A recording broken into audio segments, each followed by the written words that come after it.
Chapter 92. Jiyu Fei did not go far. Instead, he wandered around the nearby mountains in an attempt to find some vicious beasts to practice with. However, he did not find any vicious beasts. Instead, he discovered a masked man spying on the Haotian caravan's ship. As a result, he decided to make a move. Although his karmic ties with the Haotian trading party had been severed, and he no longer owed them a favor, he could not ignore this matter since he had encountered it. That black voodoo cult's ancestor Whitebones also wants something from the Haotian caravan. The faction behind this masked man is also after that item. What exactly is that item? Jiyu Fei could not help but feel curious. However, he did not want to get involved. Therefore, he turned and walked into the dense forest by the shore after killing the masked man. Perhaps it was because he was close to the pier and was in human contact, but Jiyu Fei did not find a single vicious beast worthy of his attention as he walked in the nearby mountains. What he did not know was that the Kingdom of Yang would soon send experts to the various piers along the waterway of the Yunmeng Mountains to eliminate the powerful vicious beasts in the nearby mountains so that they would not threaten the normal operations of the piers. Therefore, how could there be any traces of vicious beasts in the mountains near the piers? 4 hours before dawn, Jiyu Fei arrived at a stone wall. He discovered that there was a smooth concave platform about 50 to 60 feet above the stone wall. The nearby forest was relatively dense, so he decided to rest there. Even the mountains near the piers were filled with endless danger in the dark of night. Resting on the cliff was a wise choice. Under the stone wall, Jiyu Fei abruptly pushed off the ground with both of his legs. His body shot into the sky like a sharp arrow, rising 200 feet into the air. Only then did the momentum of his upward charge dissipate. I can only reach this height without circulating the primal qi in my body. Jiyu Fei's mind spun and he used up all of his momentum. His body paused for a moment and was about to fall, but Jiyu Fei's right foot tapped against the stone wall and his body immediately shot up again. Just by relying on the explosive power of his muscles and bones, he could climb up this precipitous cliff like it was flat ground. Swish, swish, swish. After swaying a few times on the cliff, Jiyu Fei had already stepped onto the platform.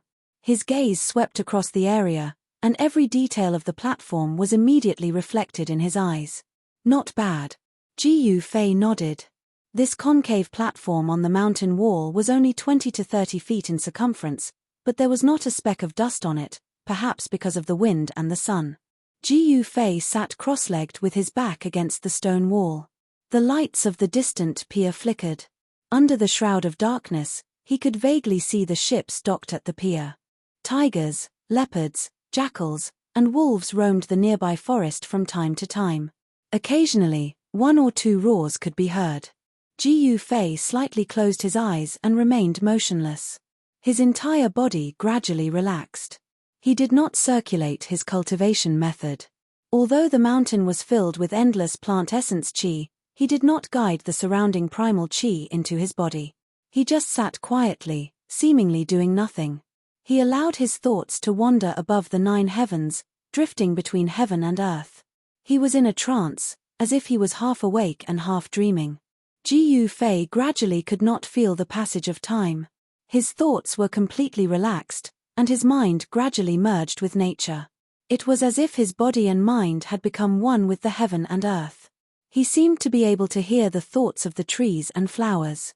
He seemed to be able to feel the pulse of the heaven and earth. He himself seemed to have become a part of nature. In fact, humans were originally one of the myriad things in the world, a member of the heaven and earth. As humans grew, they would unknowingly break away from the heaven and earth. A gentle breeze blew, and all kinds of fragrances of plants floated up from the bottom of the cliff. At this time, Jiyu Fei entered into a state of forgetting himself and the world. The stars in the sky slowly faded, and light began to appear in the eastern horizon. The darkness that shrouded the earth gradually receded. When the first ray of sunlight shone from the horizon, Jiyu Fei withdrew from that mysterious state and then opened his eyes. Without deliberately cultivating, Jiyu Fei's mind had undergone a baptism, and his state of mind had been improved. Naturally, his cultivation had reached the peak of the 8th heavenly layer. This time, The improvement of his cultivation seemed to be a matter of course. On the path of cultivation, every insignificant improvement would accumulate, and at a certain time, it would naturally cause his cultivation to take a big step forward. Ji Yufei stood up, and the temperament of his body seemed to have changed a little. He was no longer showing off, and his sharpness and killing intent had been greatly restrained. His body then had an otherworldly aura. Previously, Ji Yufei was like a piece of jade that had not been polished. Although the quality was good, it was not revealed. But now, this piece of jade was being polished. Are they about to leave? Ji Yufei's deep gaze seemed to be able to penetrate the void. On the distant pier, he could clearly see the people walking on the 3 big ships. Ji Yufei directly jumped down from the cliff, and the speed of his body's fall became faster and faster. Boom! With a loud sound, the hard rocky ground was trampled into a pit half the depth of a person. The ground cracked, and stone chips flew everywhere. About a height of 500 to 600 feet. Purely relying on my body, I can withstand the impact when landing. Ji Yufei secretly nodded. He was very satisfied with the strength of his body. If it was an ordinary person, even if they had iron bones, but if they jumped from such a height, even if their muscles, bones, and skin were not injured, their organs would be severely shaken, and it was inevitable that they would suffer internal injuries. The organs were the most vulnerable parts of a person's body. If they were shaken, it was easy to be injured. However, Ji Yufei had already tempered his body to the point that the inside and outside were one. His organs were also strengthened, and they were as tough as skin and flesh. If I use Yuan Qi inner strength to reduce the weight of my body, then the speed of my body's fall will be reduced a lot. If I use a combat skill to reduce the force, I can fall from a height of 100 to 200 feet without relying on any external objects to reduce the force. Ji Yufei was very clear about his own strength. After being tempered day and night, his body had become tough to an unimaginable extent. If he wanted to advance a step further, then he would have to refine his skin and flesh to the point of being brand new and completely reborn. Ji Yufei walked out of the stone pit step by step. Having reached the awakened 8th celestial layer, his strength had increased by quite a bit.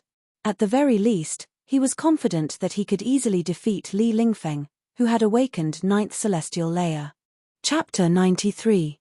As the sun rose in the east, the docks gradually became lively. Merchants traveling between the north and the south, pot-bellied ship owners, and fierce-looking guards with weapons shuttled back and forth on the docks. The wealthier a person was, the more he was afraid that others would harm him.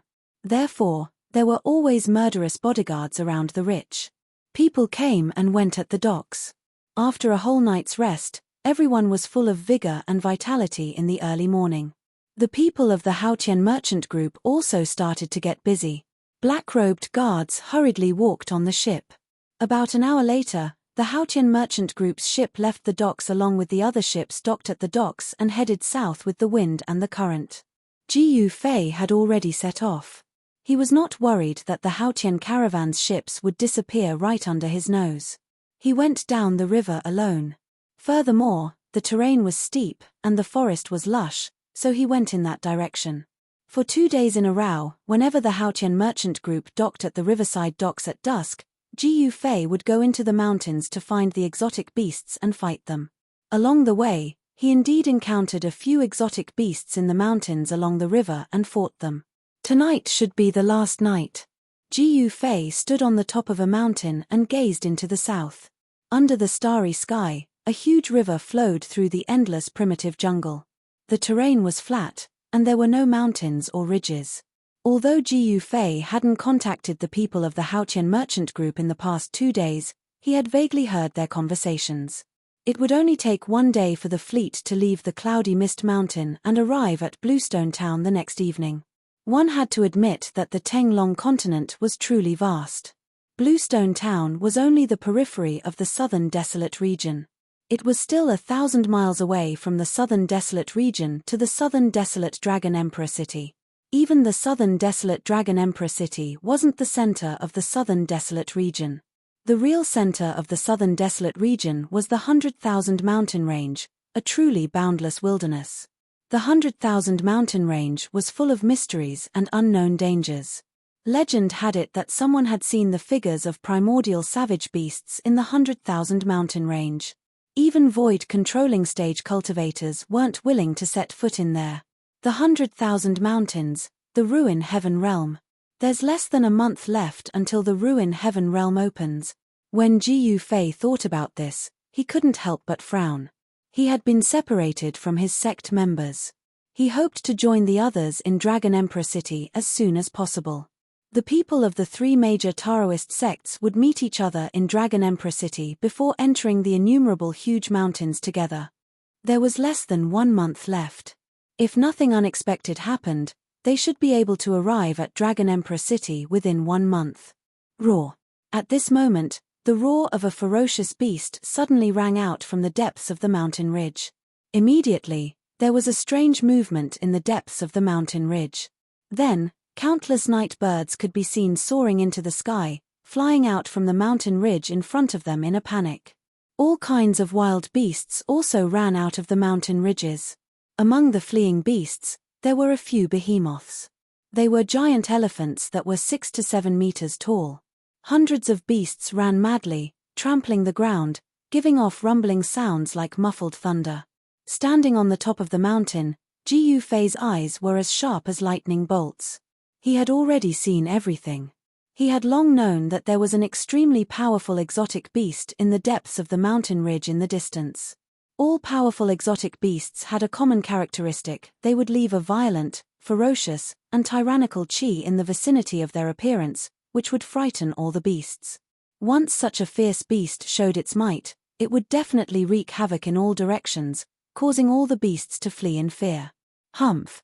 I dare not challenge that savage beast in the depths of Yunmeng Mountain, but this fierce beast. An extremely sharp killing light flashed across Jiu Fei's eyes. Then, he leaped up and rushed down the mountain. The distance of dozens of li seemed very short for Jiu Fei. Soon, he appeared outside the mountain ridge. In front of him, there was a rumbling, muffled phenomenon. The ground was shaking as dozens of fierce beasts rushed out in a panic. With a smile, Jiu Fei directly rushed up. Whoosh! He rushed into the herd of beasts in front of him like a gust of wind. Roar! A ferocious tiger pounced forward with its claws and fangs bared. However, it was only a foot away from Jiu Fei when it was sent flying by a great force, crashing into the woods at the side. Bang! Bang! Bang! At that moment, a huge elephant charged toward Jiu Fei like a moving mountain. The elephant's legs were like huge tree stumps, leaving a deep footprint on the ground with every step it took. Move aside. Jiu Fei waved his right palm and a powerful palm force surged out, sweeping towards the giant elephant. Rumble. The elephant let out a long hiss as it was actually flipped over by Jiu Fei's palm. Its huge body tumbled to the side. Even its 2-meter-long tusks were broken during the tumbling, and many fierce beasts nearby were crushed to death. The herd of beasts was instantly thrown into chaos. The beasts roared and fled in all directions.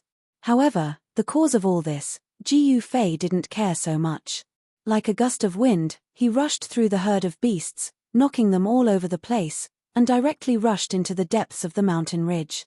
On top of a huge boulder in the mountain ridge, a shocking scene was happening. A huge humanoid monster was roaring at the moon. Bang! Bang! Bang! That huge demonic figure that was 6 to 7 meters tall was beating its chest like a thunderous war drum. This was a violent ape that emitted an endless fiendish aura. It had a huge demonic body, light yellow fur, a sinister head, and blood-red eyes. All of this made it look especially frightening. Roar! The violent ape let out an angry roar that shook the surroundings. The nearby forest trembled, causing tens of thousands of beasts to cry out in pain. The depths of the mountain ridge was once again in chaos. Hee, good. As expected, he's not a bad opponent. A white figure walked out from the forest. With a single step, he covered 10 meters. His figure flickered continuously, and in the blink of an eye, he was near. Roar! Seeing that someone had actually barged into its territory, the violent ape on top of the huge rock immediately turned its ferocious head around. Its blood-colored eyes emitted an endless ominous glint as it viciously stared at the uninvited guest. "Big guy, come, let's have a spar." The person who came was Jiu Fei. He directly arrived in front of the huge rock and stared at the violent ape that was the size of a small mountain. He spoke as if nothing had happened. Roar. It was unknown if the violent ape understood Jiu Fei's words, but it let out an angry roar towards the sky. After that, it leaped up from the huge rock and fiercely pounced towards Jiu Fei. It extended its huge claws. Clang. With a sound, 5 sharp, jet-black claws that were a foot long immediately shot out from its palms and clawed towards Jiu Fei's head. The huge palm was like a mountain, and it created a fierce wind, causing Jiu Fei to have a feeling of suffocation. The sharp claws were like swords, and they quickly slashed through the air, leaving behind 5 rays of black light. The sharp claws made Jiu Fei feel as if he was facing 5 incomparably sharp swords. Good. Jiu Fei let out a light shout. At the same time, he separated his legs and his body suddenly sank. With a pa-li sound, the rocky ground beneath his feet immediately exploded. Chapter 94. Who? An extremely strong gust of wind surged out from the point of contact between the fist and the claw. Immediately, sand and stones flew around Jiu Fei, the sun and moon lost their light, and a circle of airwaves surged out in all directions. The huge claws and Jiu Fei's fist were not symmetrical at all. When the violent ape's claws opened up, it covered a radius of 2 meters, forming a sharp contrast with Jiu Fei's fist. However, it was Jiu Fei's seemingly weak fist that sent the violent ape's claw flying. Even the violent ape's body, which was like a small mountain, was sent flying backwards. However, Jiu Fei was not in a good condition either. The violent ape's claw was extremely powerful, and when the fist and claw collided, the hard rock beneath Jiu Fei's feet immediately became as soft as tofu. Jiu Fei's body directly sank into the ground, up to his waist. The violent ape's claw slammed Jiu Fei into the ground like a wooden stake. The huge force caused the blood in his chest to churn. Roar. The violent ape that was sent flying by Jiu Fei's fist somersaulted in the air, and actually nimbly landed on the huge rock it was originally standing on. This violent ape seemed to have gained intelligence, and was not like other fierce beasts that only knew how to instinctively pounce and bite. Its pair of blood-red eyes stared at Jiu Fei below, and a fierce killing intent surged out from its body. It was actually a little hesitant. Heh. As expected, you did not disappoint me. Jiu Fei sneered, and then, with a leap, he rushed into the sky from the ground. Peng. With a sound, the ground around him that had already been shaken into powder immediately exploded. Billowing smoke and dust swept out in all directions. 8 desolate steps, 8 steps, 8 kills. Jiu Fei let out a cold shout. His body was like the wind and lightning as he rushed into the sky, reaching a height of 30 meters. Then, with a step, he arrived at the head of the violent ape in an instant. That step he took, directly stomped down on the violent ape's head that was as big as a water tank. It seemed like a casual step, but it contained astonishing power. The space beneath his feet immediately rippled, and a terrifying power wreaked havoc. Roar. The huge violent ape instinctively felt danger and quickly retreated, wanting to avoid Jiu Fei's step. The violent ape looked huge and cumbersome, but it was extremely agile when it moved. In an instant, it jumped down from the huge rock. However, just as the violent ape was jumping down from the huge rock, Jiu Fei had already taken his second step. Rumble. It was as if there was a wind and lightning rolling under his feet. An unfathomable power caused the space beneath Jiu Fei to tremble. The 8 desolate steps could not only display the extreme speed of 8 steps, but it could also display the killing technique of 8 steps. This ancient martial art ability was enough to shock the world. At this critical moment, the violent ape let out a roar that shook the mountain forest. Then, a layer of earthy yellow light surged out of its huge body, and at the same time, it raised its arm to block. Bang! With a sound, Jiu Fei's second step directly landed on the violent ape's arm. Boom! The violent ape, which was as big as a small mountain, was like an earthy yellow meteorite. It smashed down from the sky, and the ground immediately shook violently. Dust flew everywhere, and this terrifying violent ape directly smashed a huge pit in the ground. Roar! The violent ape crawled out of the pit. Bang, bang! It madly beat its chest, and continuously roared at Jiu Fei, who was on the huge rock. This violent ape was extremely wild. The earthy yellow light on its body danced like a flame, and its fierce aura was enough to make Jiu Fei's heart tremble. Earth elemental power? The power that surged out of the violent ape was not unfamiliar to Jiu Fei. This violent ape could actually control the earth elemental power, which really made Jiu Fei feel surprised. Everything in the world could not be separated from the 5 elements of yin and yang. However, there were very few vicious beasts that could truly control the 5 elements of yin and yang. This was because the vicious beasts that could use the 5 elements of yin and yang to cultivate were no longer vicious beasts, but existences that had evolved into demonic beasts. Demonic beasts were half-demonic beasts. They were not real demons, but they had already shed their bestial nature. They were not simply vicious beasts, but a powerful variant that was between demons and beasts.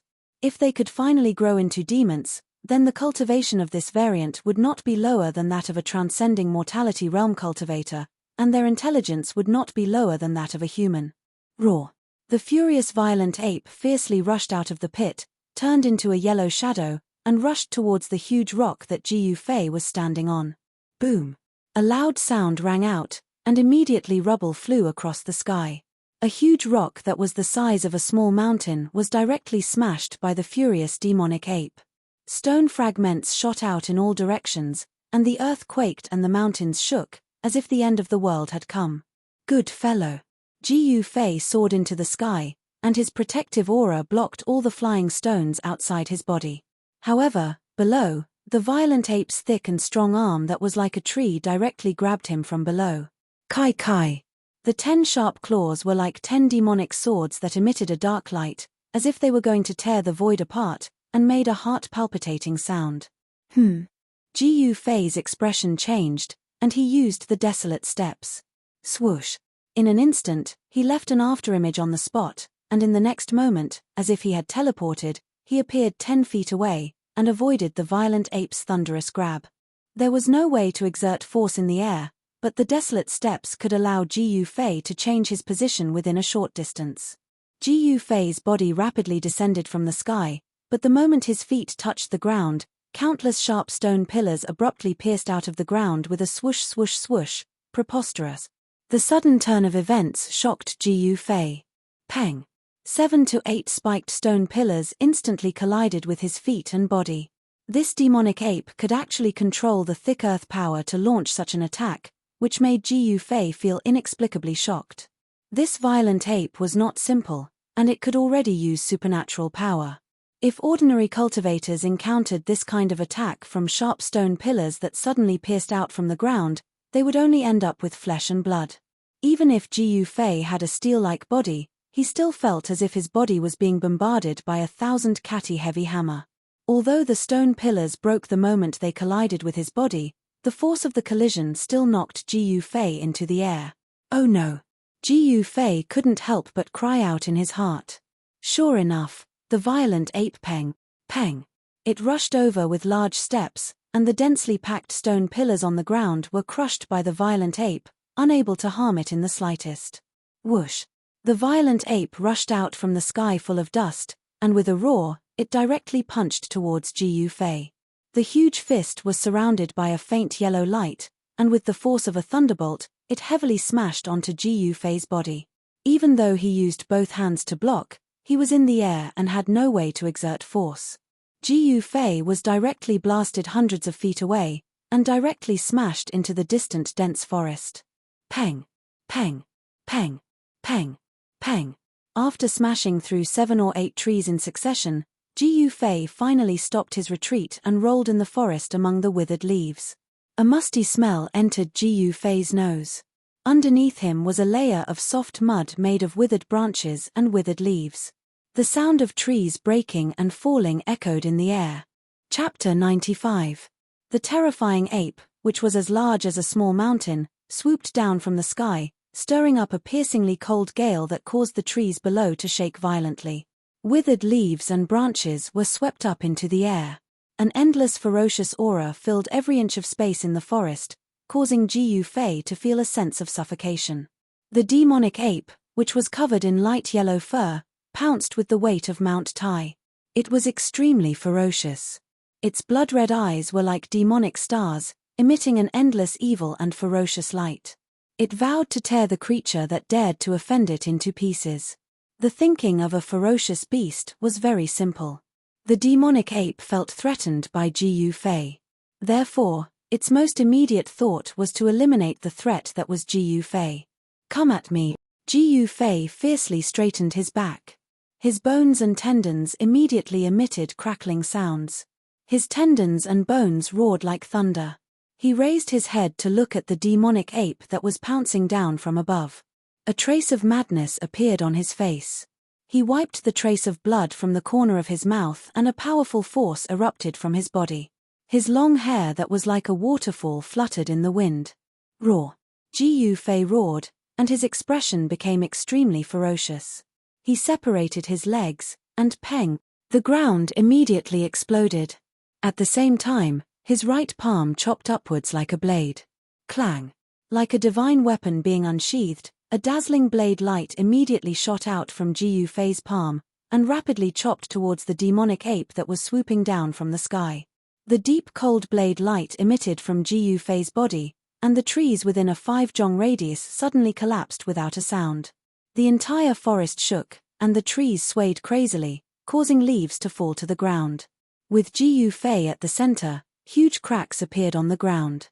At this moment, Jiyu Fei's aura was enough to make the heavens and earth lose their color. He was like the reincarnation of the god of war and the martial ancestor, domineering and awe-inspiring.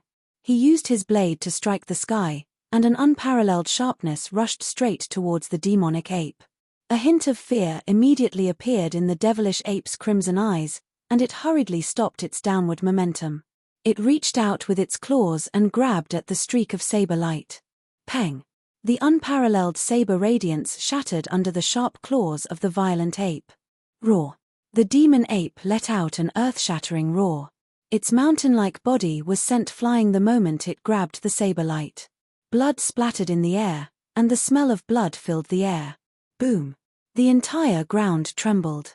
The devil ape landed in the forest, and a part of the forest was immediately destroyed by the violent ape's feet. The violent ape's huge claws were already badly mutilated, and beast blood flowed out and dripped onto the ground. Who? The violent ape did something that Jiyu Fei found hard to imagine. It actually turned around and fled. Bang! Bang! Bang! The heavy footsteps caused the forest to tremble. Wherever the violent ape passed, the trees would fall and leaves would dance in the air. "Where do you think you're going?"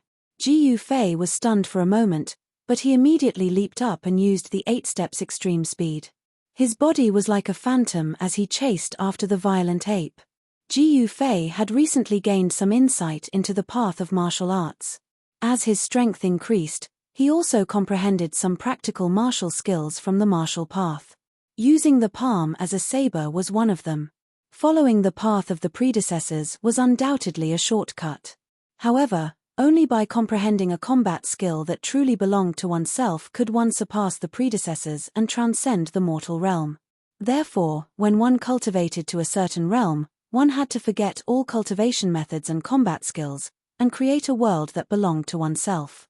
Although Jiyu Fei was still far from the realm of creating a world, he had already begun to try to figure out a simple combat skill that was directly effective and shockingly lethal. Tonight's battle with the devil ape seemed to have a pretty good effect. Using the palm as a saber, the essence in his body condensed into saber chi and surged out, actually injuring the thick-skinned devil ape. 8 desolate steps, 8 steps extreme speed. Among cultivators of the same level, there were very few that could catch up to his speed. Jiyu Fei stepped on the top of the tree as his body flew past with extreme speed, leaving behind numerous afterimages in the air. In just a few breaths of time, he had caught up to the devil ape. "Hey!" Jiyu Fei gave a low shout as his right foot stomped on the top of the tree. Peng! The entire crown of the large tree beneath his feet instantly exploded apart. Amidst the fluttering branches and leaves, Jiyu Fei was like a sharp arrow piercing through the clouds as he leaped up. The index and middle fingers of his right hand came together as he pointed towards the back of the violent ape's head. The violent ape seemed to have sensed danger, and its head that was the size of a water tank suddenly shrunk back. Kai. A streak of extremely swift and fierce finger chi barely grazed past the violent ape's scalp and left behind a faint trace of blood. Roar. With a furious roar, the violent ape that was running at high speed actually turned around in an instant. Raising its right claw, it slapped towards Ji Yufei, who was leaping in the air like a daw. Who? It was as if a tornado had appeared in the air as the huge claw set off a violent gust of wind. Before it even reached him, Ji Yufei's long hair was already flying behind him from the impact. Ji Yufei's expression was terrifyingly gloomy. He did not dodge or evade, the essence in his body surged, and only when the huge palm was about to hit him did he move his finger like a sword, pointing towards the center of the huge palm. Kai. The finger force was as resplendent as a divine light as it shot out from the tip of Ji Yufei's finger. It was as if it tore through the void and pierced through space as ripples spread out from wherever the finger force passed. Fart. A bloody hole the size of a fist immediately appeared on the palm of the violent palm of the devil ape. Fresh blood spurted out from the bloody hole. The indestructible finger force was as sharp as a divine arrow as it directly pierced through the palm of the devil ape, causing it to let out a painful roar. Although the devil ape, whose intelligence had yet to be awakened and whose bestial nature dominated everything, was astonishingly powerful and terrifying, it was still not a match for a martial arts expert like Ji Yufei. The devil ape roared and no longer dared to fight with Ji Yufei. It turned around and fled for its life. In an instant, it rushed out of the dense forest and ran towards the depths of the mountain ridge. Ji Yufei sneered and hurriedly chased after it. At the same time, his right hand shone with a purple light as a cold divine weapon chi was drawn out from his body. A dazzling long sword was condensed and gradually materialize. Clang. With a clang, a dazzling purple light beam shot out from Ji Yufei's right palm. A purple light sword completely appeared, its brilliance dazzling and captivating. Trying to escape. It's a pity that you must die tonight, Ji Yufei said in a low voice. With his 8 steps extreme speed, he had already caught up with the devil ape. His long hair fluttered even though there was no wind. A cold light flickered in his eyes, and his tall and straight body emitted an extremely tyrannical aura. Die! Ji Yufei shouted and raised his right hand. The violet light divine sword immediately shot towards the demonic ape like a bolt of purple lightning. Fart! The purple sword light pierced through the back of the devil ape's heart and came out of its chest, bringing with it a large amount of blood. The devil ape let out a sorrowful roar as its rapidly running body smashed into the ground with a boom sound. It slid on the ground, smashing the mountain rocks into pieces and creating a loud noise. Everywhere it passed, whether it was rocks or trees, they were all smashed into pieces. The devil ape's huge body slid for a full 20 to 30 feet before it stopped. At this moment, the dazzling purple sword light made a turn in the air and flew back towards Ji Yufei, directly entering his body. Chapter 96. The weapon refinement body transformation was a rare martial skill. Not only could it refine magic weapons into essence chi and integrate it into the body, but it could also guide the essence chi of magic weapons that had been refined into the body out of the body, transforming it into a real magic weapon. Unfortunately, the short stick passed down by Ji Yufei's master was not a complete magic weapon.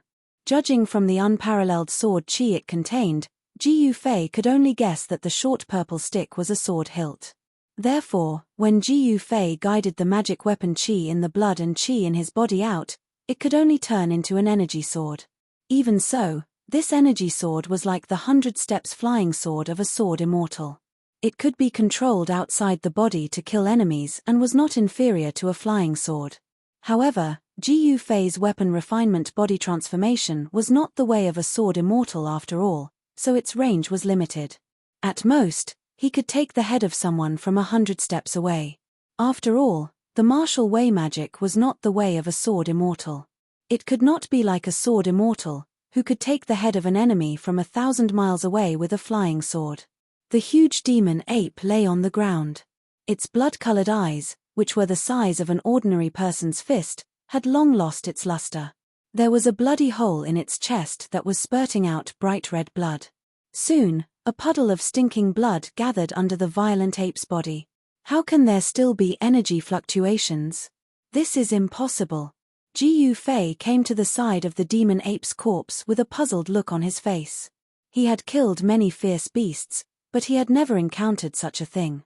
Once a fierce beast died, its power would dissipate and there could no longer be energy fluctuations on its body. Unless, Jiu Fei thought of a possibility. Therefore, he leaped onto the huge demon ape's body. A bright light rushed out of his right hand and struck at the demon ape's abdomen. That was where the energy fluctuations were coming from. Very soon, Jiu Fei found the source of the energy fluctuation. As expected, there was an earthen yellow crystal that was even larger than an adult's fist hidden in the abdomen of the devil ape. Jiu Fei held the strange crystal and jumped down from the demonic ape's body. The crystal in his hand was like a gem, emitting a misty brilliance. It was a kind of earthy yellow brilliance, the result of the thick earth chi that seeped out of the crystal. The hazy earthy yellow brilliance made this crystal look dreamy and magnificent, as if it was the most perfect masterpiece of the heavens. The crystal was rhombus-shaped, like an earthy yellow crystal, and it shone with hazy and resplendent light. Yes. In another 10 or 20 years, this devil ape will probably transform into a demonic beast. Jiu Fei felt the huge spiritual yuan fluctuation in the earth-yellow crystal in his hand and felt a little regretful in his heart. After all, not every ferocious beast could transform into a demonic beast. It would be a pity to kill a ferocious beast that could grow into a demonic beast. However, killing it was killing it. Jiu Fei did not care too much about it. This crystal was not the inner core that was condensed in the body of the demonic beast, but it contained a huge amount of spiritual yuan, which surprised Jiu Fei. However, after thinking about it, he understood that this devil ape was probably at the critical moment of transforming into a demonic beast. Therefore, its body condensed a crystal that was similar to the inner core of the demonic beast. This kind of beast crystal should be the predecessor of the inner core of the demonic beast. Perhaps the body of other ferocious beasts also had this kind of crystal, but it had not reached the stage of transforming into an inner core, so he could not find it. Jiu Fei was right. In reality, the body of an ordinary ferocious beast did not have this kind of beast crystal. Only ferocious beasts that were much stronger than ordinary ferocious beasts and could already rely on their instincts to cultivate would condense a beast crystal in their body. What Jiu Fei did not know was that this kind of ferocious beast's crystal, although it was not a rare item in the Tenglong continent, it was not something that ordinary people could have. This was because the beast crystal contained pure spiritual yuan. When cultivators cultivated, they could refine the spiritual yuan in the beast crystal for their own use. When cultivating, they would get twice the result with half the effort. Therefore, in the secular world, this kind of beast crystal was very precious. Only some big clans or disciples of big forces could afford to use this kind of beast crystal. Of course, Jiu Fei did not know about this. However, the huge amount of spiritual yuan that the beast crystal in his hand contained made him a little excited. The huge amount of earth elemental energy was much purer than the earth elemental energy in the outside world. After all, this beast crystal was condensed from the thick earth chi that the violent ape absorbed day and night. In other words, the thick earth chi in the outside world had already been refined by the violent ape once. Of course, it was much purer than the thick earth chi in the outside world. The impurities that the earth chi contained had even reached a negligible level. If this energy was guided out from the beast crystal and refined into the body, it would definitely be of great benefit to one's cultivation. Jiu Fei looked around. Under the moonlight, the surroundings were silent. This was the territory of the violent ape. There were definitely no other beasts that dared to come close. Thus, Jiu Fei held the earthen yellow beast crystal that was the size of 2 normal people's fists in his right hand. Then, he circulated the yuan in his body and surged towards the beast crystal in his hand. After a while, the earthen yellow light surrounding the beast crystal gradually became stronger. Seeing this, Jiu Fei could not help but be overjoyed. The huge amount of earth elemental spiritual yuan in the beast crystal had really been stimulated. Ji Fei hurriedly circulated his qi to absorb the earth elemental spiritual yuan that was guided out from the beast crystal. Threads of earthen yellow energy light seeped out from the beast crystal and entered Ji Fei's body. After all, it is the energy that has been refined by a fierce beast. Although it is much purer than the yuan qi in the outside world, it seems to be much more difficult to refine than the yuan qi in the outside world. The threads of beast crystal's spiritual yuan were absorbed into Ji Fei's body. They were not refined by the life essence in his flesh and blood. Instead, they were like streams of cold air that passed through his flesh and blood. Ji Fei hurriedly stopped absorbing the beast crystal's spiritual yuan. The brilliance emitted by the beast crystal in his hand gradually weakened. However, there was still a layer of misty earthen yellow brilliance circulating on the beast crystal. Ji Fei's qi circulated 3 times before he could completely refine the beast crystal's spiritual yuan that had been absorbed into his body. He fused it into his flesh and bones. It seems that it will take some time to completely refine the spiritual yuan contained in the beast crystal. Ji Fei looked at the sky. Seeing that there were only a few hours left until dawn, he decided to put the beast crystal away. He would refine it when he had free time. However, just as Ji Fei was about to put the beast crystal into the magic treasure pouch on his waist, he suddenly felt a purple shadow flash past his eyes. His hand shook and there was a burning sensation on his wrist. It seemed that he had been grabbed by something. The beast crystal in his hand almost fell out of his hand. What is it? Ji Fei was shocked. He hurriedly looked down and saw that there was a small piece missing from the beast crystal. There were a few small teeth marks on the broken part. There were a few white scratch marks on his wrist. Squeak, squeak, squeak. Chapter 97. This beast's body was only the size of an adult's fist. Its eyes emitted a red light, and its eyeballs were crystalline and translucent like agate. Its 4 claws were extremely sharp, and its body was covered in long and fluffy violet fur. It was like a violet pompon, and it emitted an indescribable sense of spirituality. Ji Fei was incomparably astonished. This beast seemed to be a violet mink, but its body didn't seem to be that small. It was like a miniature version of a violet mink. It was only the size of a fist, and its fluffy tail was already as long as the little beast's body. Ji Fei noticed that there was a dark violet vertical stripe at the center of the little violet mink's forehead. At first glance, it seemed to be a closed eye. At this moment, the cute little beast's large and round eyes were occasionally glancing at the beast crystal in Ji Fei's hand that was extracted from the devil ape's body, and it actually revealed an extremely human-like expression of yearning. It wants this beast crystal? Ji Fei couldn't help but think when he saw this. This little beast is truly too cute, and it's filled with spirituality. If I'm able to subdue it and give it to junior sister Zhao, she'll definitely like it. Right at this moment, the little beast actually opened its mouth and bit off half of the small beast crystal in its claws. After that, it chewed it into pieces as if it was chewing on a wild fruit, and it swallowed it into its stomach. Only now did Ji Fei understand why this little beast wanted the beast crystal in his hand. It actually took the beast crystal as food, and this truly caused Ji Fei to be extremely astonished. Although beast crystals weren't true crystals, they were the source of energy condensed within the body of a ferocious beast after a long period of time when it breathed in the spiritual energy of heaven and earth and relied on its basic instincts to cultivate. Although it wasn't a true crystal, the hardness of a beast crystal was absolutely not inferior to a true crystal. This little beast was actually able to bite a beast crystal. This was truly an unimaginable thing, and it was sufficient to show that this little beast was extraordinary. Catcher, catcher. The little critter chewed on the small piece of beast crystal in its paws, emitting a sound that sounded like it was chewing on ice. Not long after, the small piece of beast crystal in the little critter's paw was completely eaten. After eating the beast crystal, the little beast actually burped. Its long purple fur was flowing with a layer of purple light. It was like a cute little elf, and its pair of large eyes that were filled with spirituality blinked as it looked at Ji Fei. Ji Fei looked at the little beast, then looked at the beast crystal in his hand, and suddenly smiled.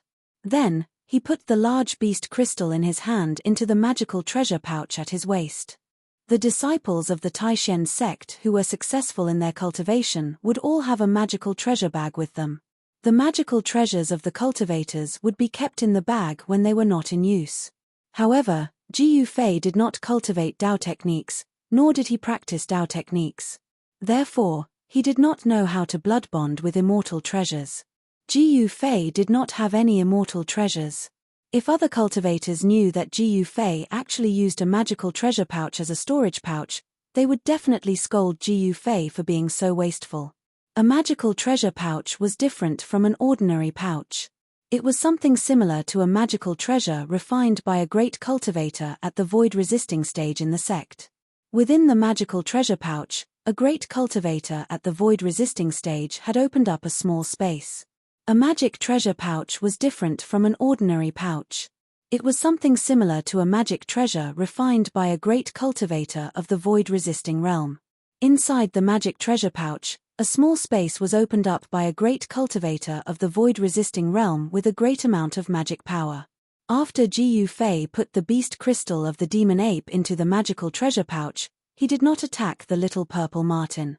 Instead, he turned around and walked out of the mountain range. After Ji Yufei put the beast crystal of the demon ape into the magical treasure pouch, he did not attack the little purple marten. Instead, he turned around and walked out of the mountain range. He did not want to use brute force to subdue the strange little beast.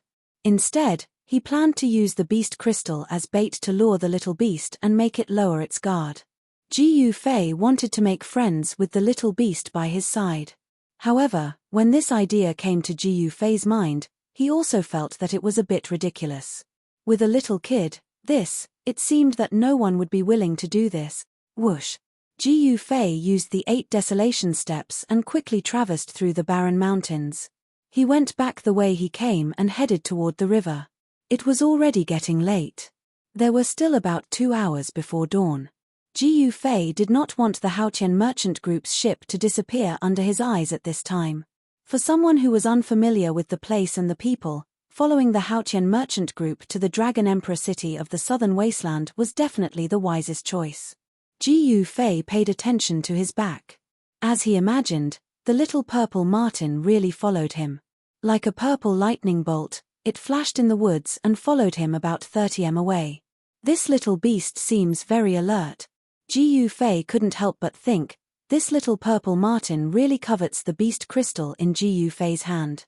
As long as you are willing to follow me, I will have a way to subdue you. Ji Yufei sniggered inside. Soon, Ji Yufei appeared on a cliff on the riverside. Looking up the river, he saw a wharf dozens of miles away was still brightly lit. In the dark night, it was like a shining pearl being inlaid in the primitive woods, which was so eye-catching. As it was still early before daybreak, Ji Yufei was sitting on a huge rock with crossed legs. Facing the cool breeze, he looked very calm. He knew that the little beast was nearby. He didn't care about it. Instead, he slightly closed his eyes and focused on cultivation. Of course, he dared not enter a deep state of meditation in this place at this moment.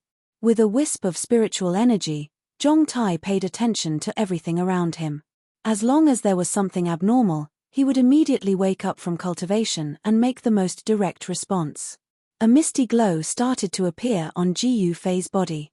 Although he didn't purposely absorb the essence of the universe, various essences still gradually converged towards Ji Yufei, causing him to be surrounded by glow. As time passed, the spiritual energy around Ji Yufei's body grew denser and he exuded a sacred and peaceful aura. Suddenly, a purple figure jumped out from the bushes beside Ji Yufei. A pair of agate-like eyes secretly looked at Ji Yufei, who was surrounded by aura, full of curiosity. The little sable seemed to want to come closer, but it was a little afraid. Its pair of bright eyes carefully observed Ji Yufei until it saw that Ji Yufei was still absorbing the surrounding aura. Only then did it jump onto another big rock beside Ji Yufei. Then, Ji Yufei once again saw how extraordinary this little beast was. It squatted on the big rock, its claws scratched the ground, and stretched its neck towards the moon that was already setting in the west. It was actually absorbing the rich aura around it. Absorbing the essence of the sun and moon and gathering the aura from all directions, this little beast actually knew some simple cultivation methods. The little beast's small mouth opened and closed rhythmically. The light in its mouth was weak, but it could be seen clearly. Jiyu Fei, who was constantly paying attention to the movements in the surroundings, was really dumbfounded. He couldn't help but think of the legends about demons. Weren't demons cultivated by absorbing the essence of the sun and moon over a long period of time? Gradually, the moonlight in the strange beast's mouth condensed into a ball of light. As it breathed, the ball of light flickered. The purple sable's purple pompo-like body was also glowing. One could faintly see tiny rays of light flowing on the surface of its body. It was very obvious that it had already gained intelligence and a certain level of intelligence. The purple glow around the purple sable's body also became stronger and weaker according to the frequency of the purple sable's absorption of the moonlight.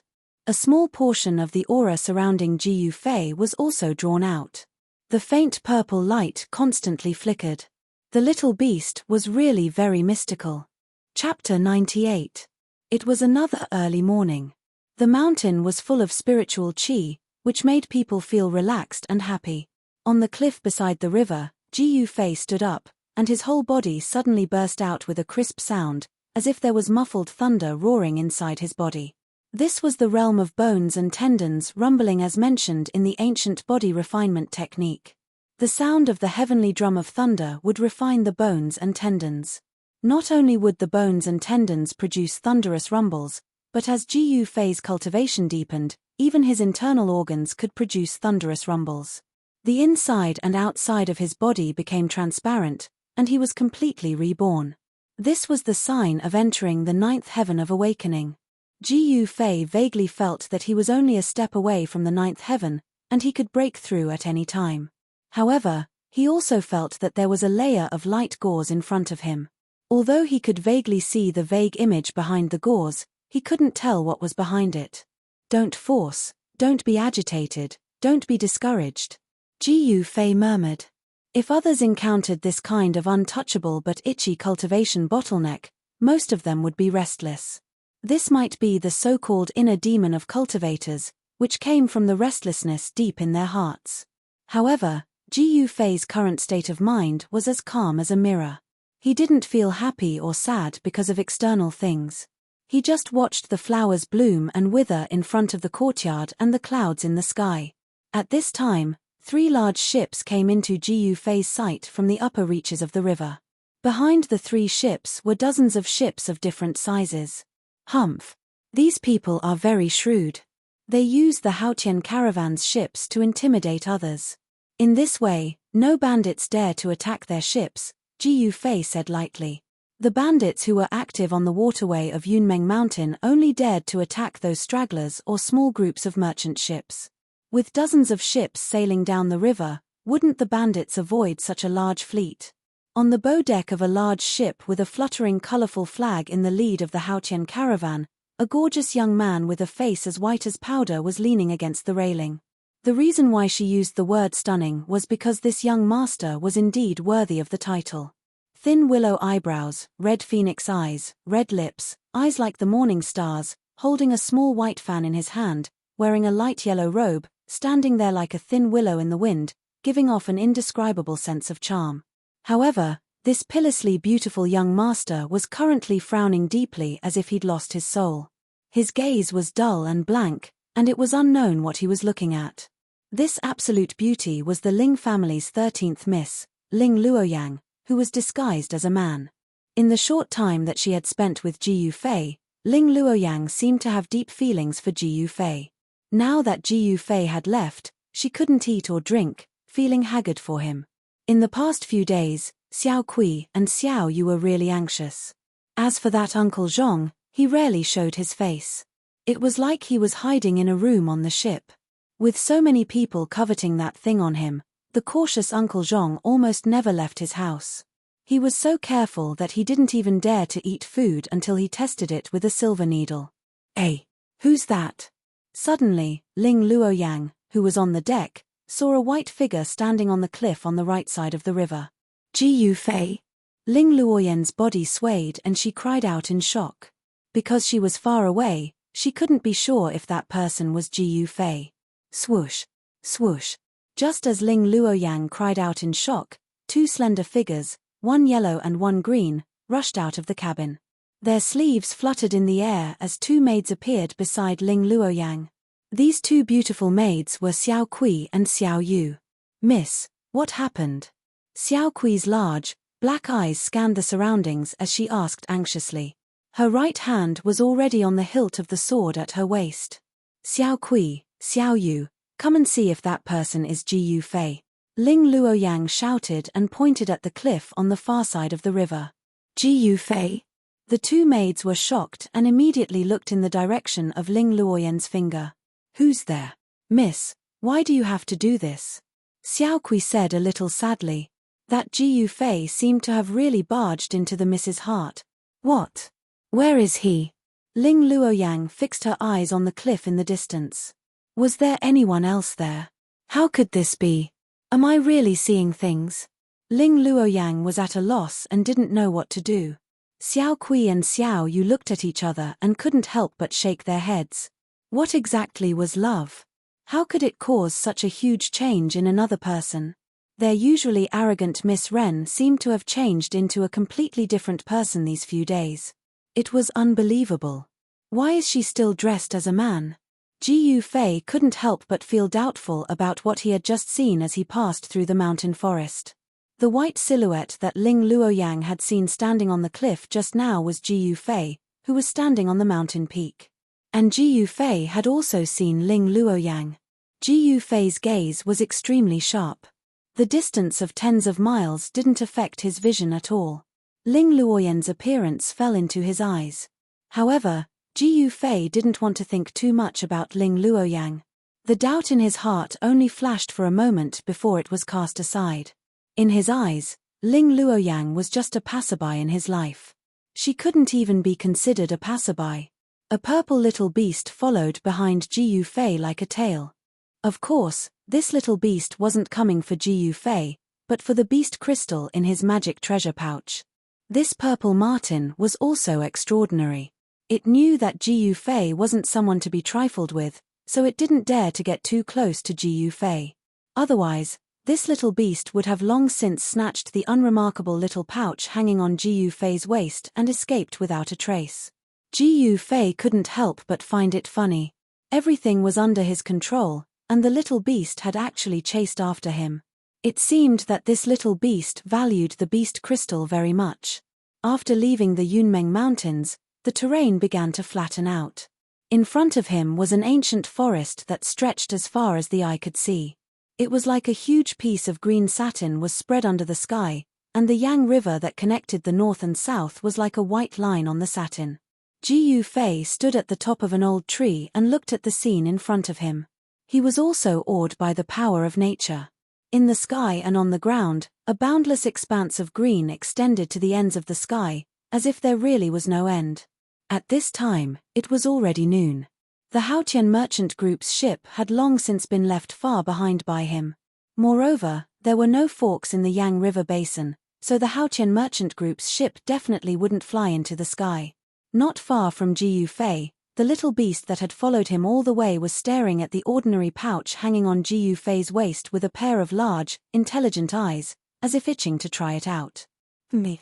You've already suffered, so why don't you be smarter?" Ji Yu Fei said to the little beast. "My things aren't that easy to snatch." Squeak squeak. The little beast seemed to be a little angry. It jumped up and down on the top of the tree, but it didn't dare to approach Ji Yu Fei. Ji Yu Fei was also very speechless about this little beast. Along the way, whenever he wasn't paying attention, this little beast would make a move on the Dharma treasure pouch hanging on his waist. This violet mink that was only the size of a fist had extremely agile movements, and its speed was extremely swift as well. It was simply on par with Ji Yu Fei when he executed his 8 steps extreme speed.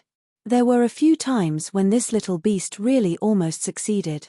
Just as Ji Yu Fei was about to continue on his way, he suddenly discovered a figure in front of him, stepping on the top of a tree and rapidly approaching him under the scorching sun.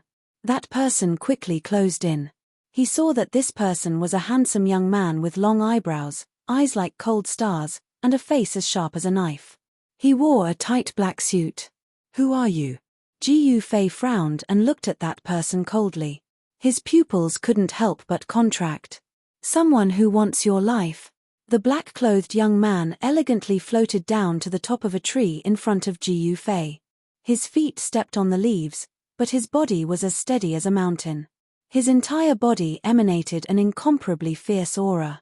Chapter 99. In a boundless oasis, Ji Fei was intercepted by a black-clothed man who had suddenly appeared. This was a young man with incomparable confidence and unparalleled strength. "You want to kill me? Why?" Ji Fei frowned. It seemed like he did not offend anyone. Apart from the 5 ghostly cultivators of Plentiful City, he did not have any enmity with anyone else. The 5 ghostly cultivators of Plentiful City had their ghost Dao formation set up by the 5 ghost banner destroyed by the Sword Immortal Senior of the Guangqing Immortal Sect. They must have been severely injured. How would they dare to come out and do evil? Moreover, it was noon, the time of day when Yang Qi was the strongest. There would not be any ghostly beings who would dare to walk around at this time and risk their souls being destroyed. The black-clothed man standing on the top of the tree laughed and said disdainfully, "You already know the answer, but you are still asking. We have already noticed you." Me. I didn't expect the old man from the Ling clan to be so cunning. He sent 2 experts, one in the open and one in the dark, to protect that thing. I am a little surprised. Huh. Upon hearing this, Ji Fei could not help but be startled. He looked at the black-clothed young man in front of him and said indifferently, "Is there some misunderstanding here? I am not from the Ling clan. This guy actually thinks that I am from the Haotian Trading Group's Ling clan. This is outrageous.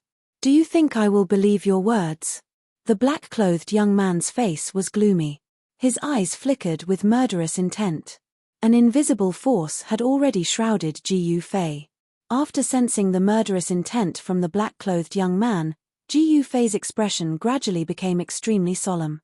This person's cultivation seemed to be not below mine. It is up to you whether you believe it or not. However, if you really think that you have the ability to kill me, you might as well give it a try. Ji Fei stared coldly at the black-clothed man in front of him. A mountain-like wave of yuan qi surged out from his body.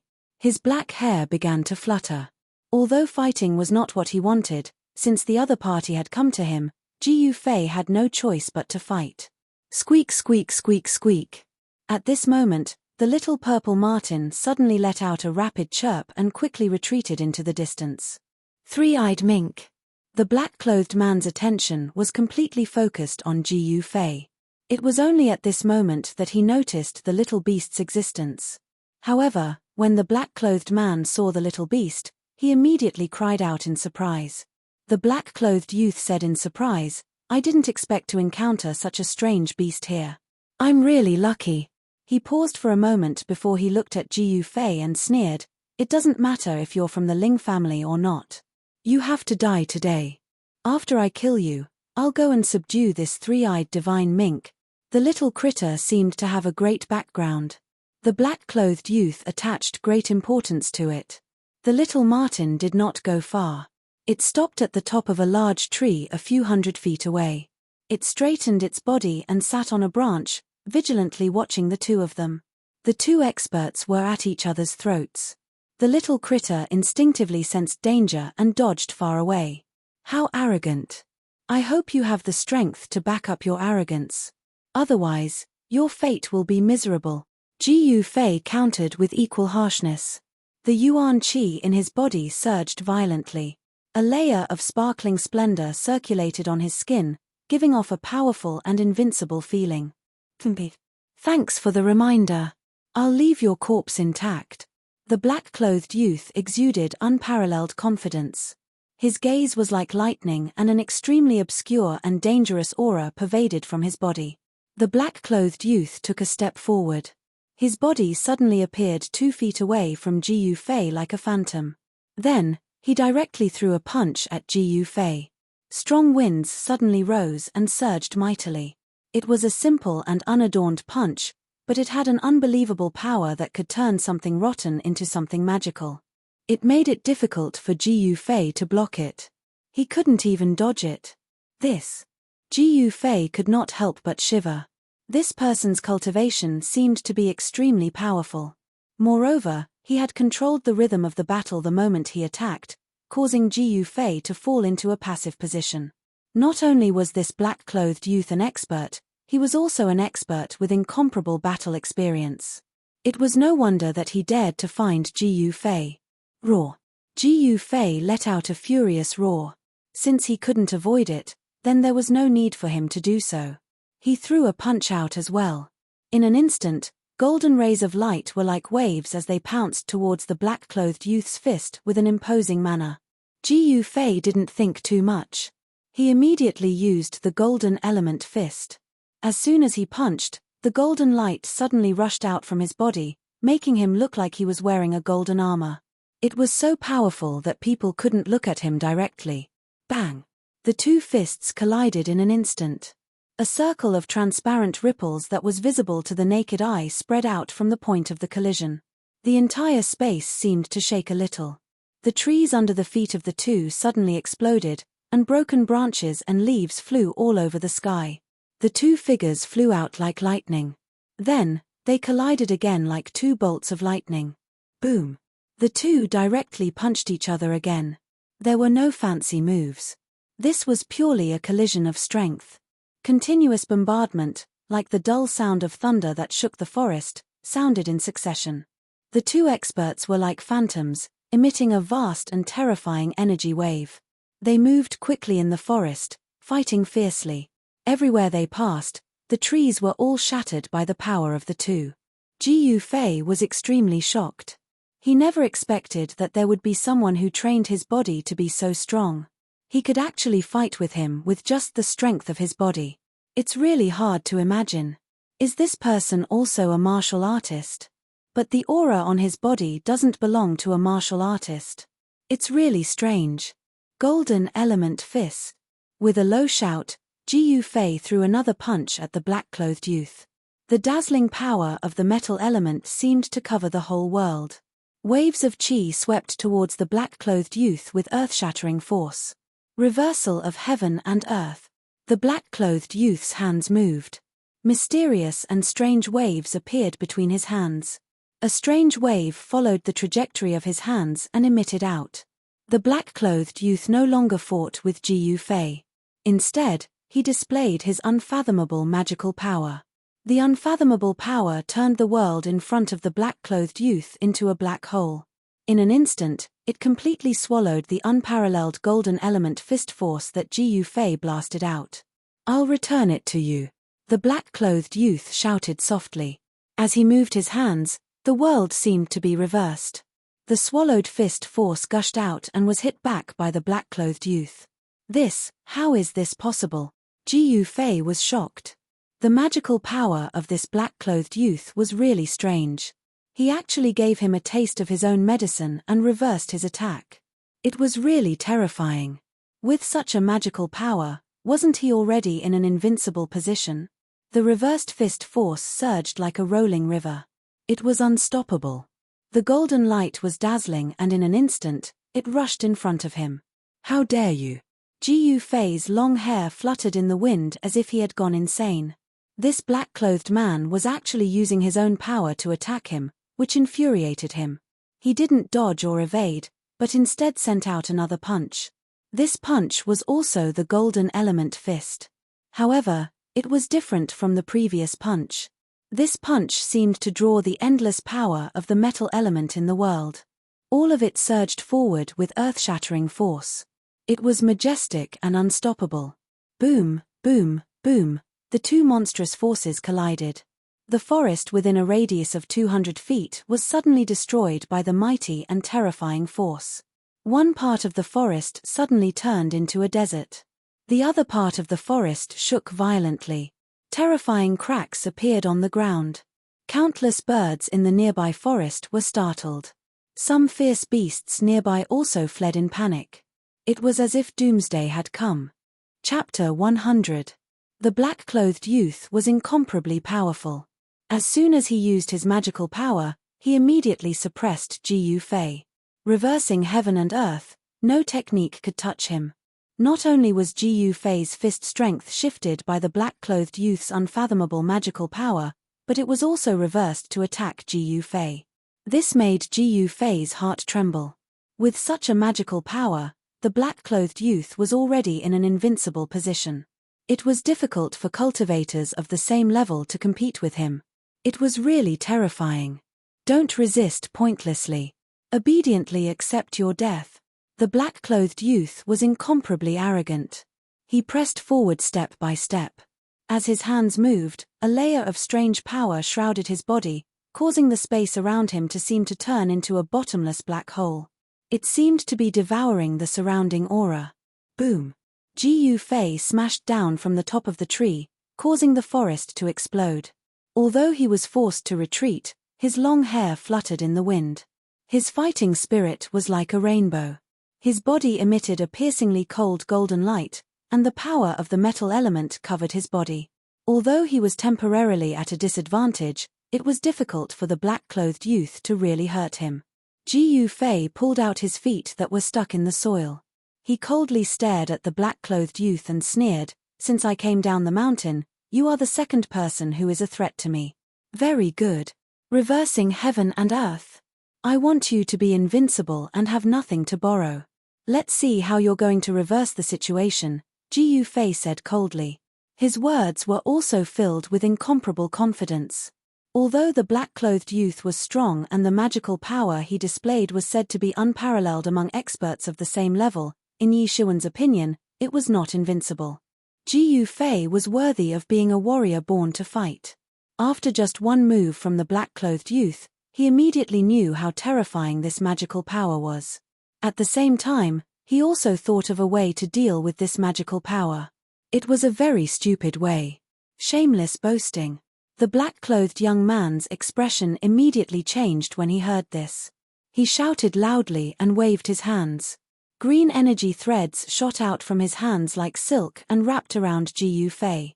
Hundreds of green energy threads quickly cut through the void. There was a sizzling sound, like sharp blades cutting through the void into thousands of pieces. Ji Yufei sneered. He operated his Xian Qi and restrained all the power within his body. The dazzling golden aura also entered his body in an instant. However, his skin became even more sparkling and translucent. Tiny rays of light flowed on his skin. His body seemed to be cast from fine iron, and he exuded a strong sense of oppression. The black-robed young man had a cruel sneer on his face. He waved his hands and hundreds of green threads instantly spread out in the air, forming a huge net that enveloped all directions, sealing off all paths of retreat for Ji Yufei. The green energy net came down from above, and the trees around Ji Yufei were instantly cut into thousands of pieces as soon as they were covered by the energy net. The green threads seemed to be sharper than divine weapons. "Are you going to die this time?" The black-clothed young man was very pleased with himself. Since he had personally come out, of course he would be victorious. However, before he had the time to be happy, his expression changed. Something's wrong. How can Ji Yufei be so calm in the face of such a killing move? The black-clothed young man was a little surprised. At this moment, Ji Yufei did something that shocked the black-clothed young man. It was an action that made the black-clothed young man feel incredulous. Ji Yufei, not only did he not dodge, he pushed his feet on the ground, and with an indomitable momentum, he soared into the sky and punched towards the energy net that enveloped him. There was no glaring aura surging out, nor was there any powerful energy ripples. It was just an ordinary punch. However, under the disbelieving gaze of the black-clothed young man, the energy net formed by the interweaving green threads collapsed the moment it came into contact with Ji Yufei's fist. The razor-sharp energy threads did not hurt Ji Yufei at all, but a large hole was torn open in the energy net. Ji Yufei's body was like a phantom, and with a punch, he broke through the razor-sharp energy net and pounced towards the black-clothed young man on the treetop. His movement technique was as fast as lightning, and in an instant, he appeared in front of the black-clothed young man. Ha! Ji Yufei let out an angry roar, and the bones in his body crackled. A strong wave of Yuan Qi exploded from his body, and he directly punched towards the black-clothed young man's chest. Reversal of heaven and earth. The black-clothed young man was shocked. He knew that he had made a mistake. He had underestimated the opponent in front of him who was younger than him. The black-clothed young man was a young expert, and his cultivation had already reached the peak of the 9th level. He was just one step away from the transcending mortality stage. On the other hand, Jiyu Fei was just a young expert. There was a gap in age, and his cultivation time was also shorter than the black-clothed young man. Therefore, when he faced Jiyu Fei, the black-clothed young man had the capital to be arrogant. Unfortunately, he did not expect that Jiyu Fei was not an ordinary cultivator, but a martial artist. The black-clothed young man was indeed a young expert with incomparably rich combat experience. His hands moved, and waves of unpredictable divine power were produced, trying to reverse the power of Jiyu Fei. However, his divine power, which had always been successful, failed this time. He could not shift Jiyu Fei's fist force at all. No matter how he tried to block or shift, Jiyu Fei's fist still struck forward. The black-clothed young man was shocked. He realized that Jiyu Fei's fist did not emit any fist force at all. The cleverest housewife could not cook without rice, and there was no energy for the black-clothed young man to block or shift. Bang! Jiyu Fei's fist blasted on the black-clothed young man's hands that were crossed in front of his chest. At this time, the fist force still did not burst out.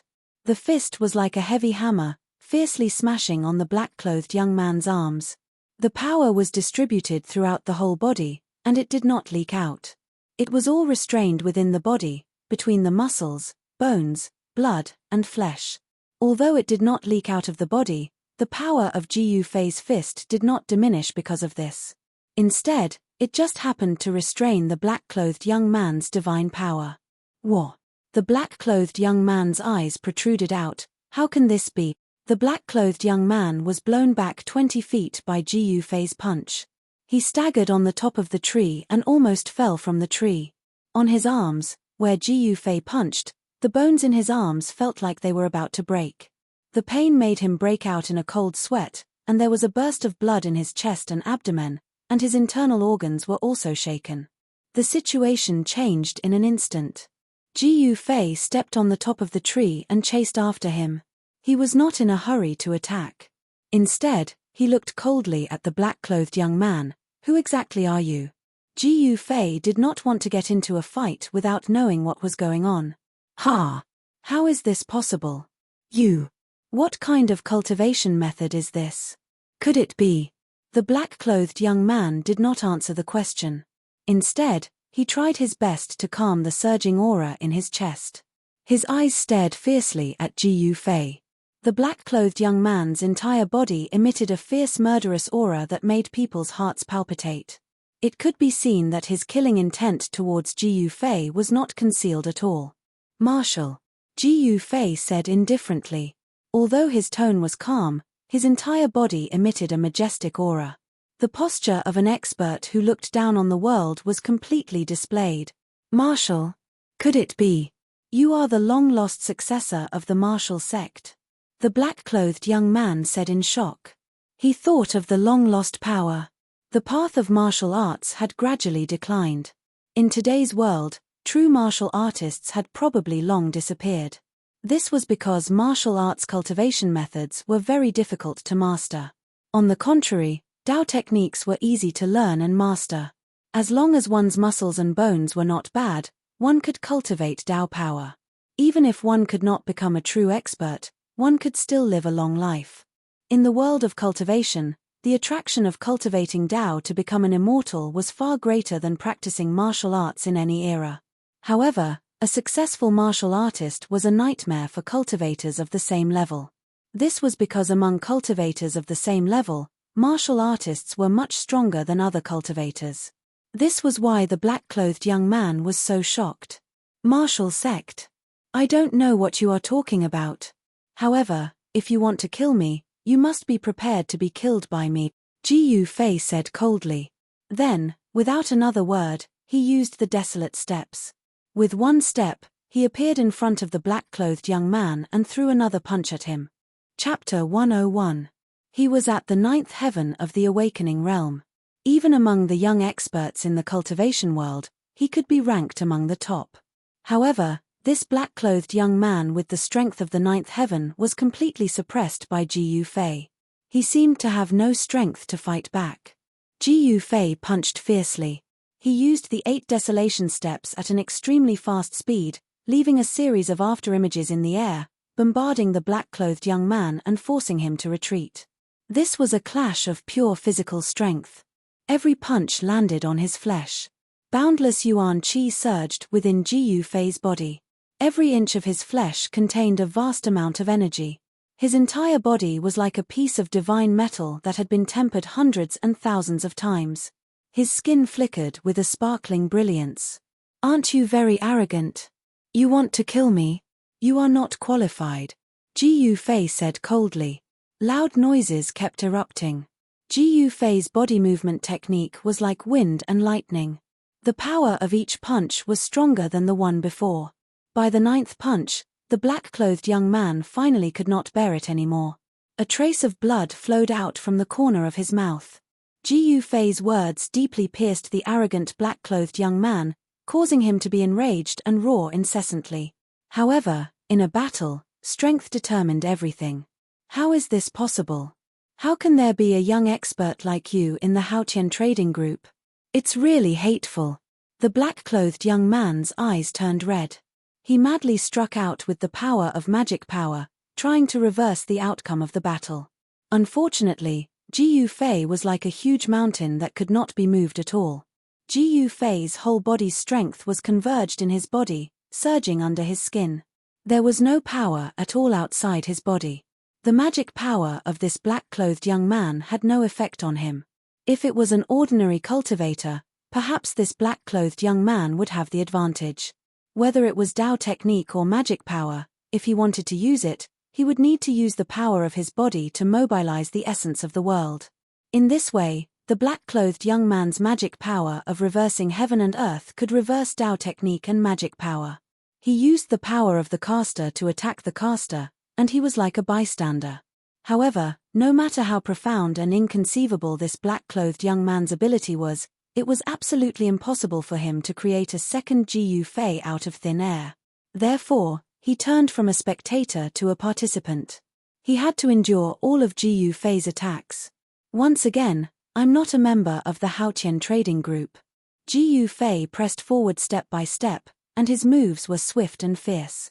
His attacks were broad and large, and he didn't give the black-clothed young man the chance to dodge at all. A punch, a palm, a kick, a finger.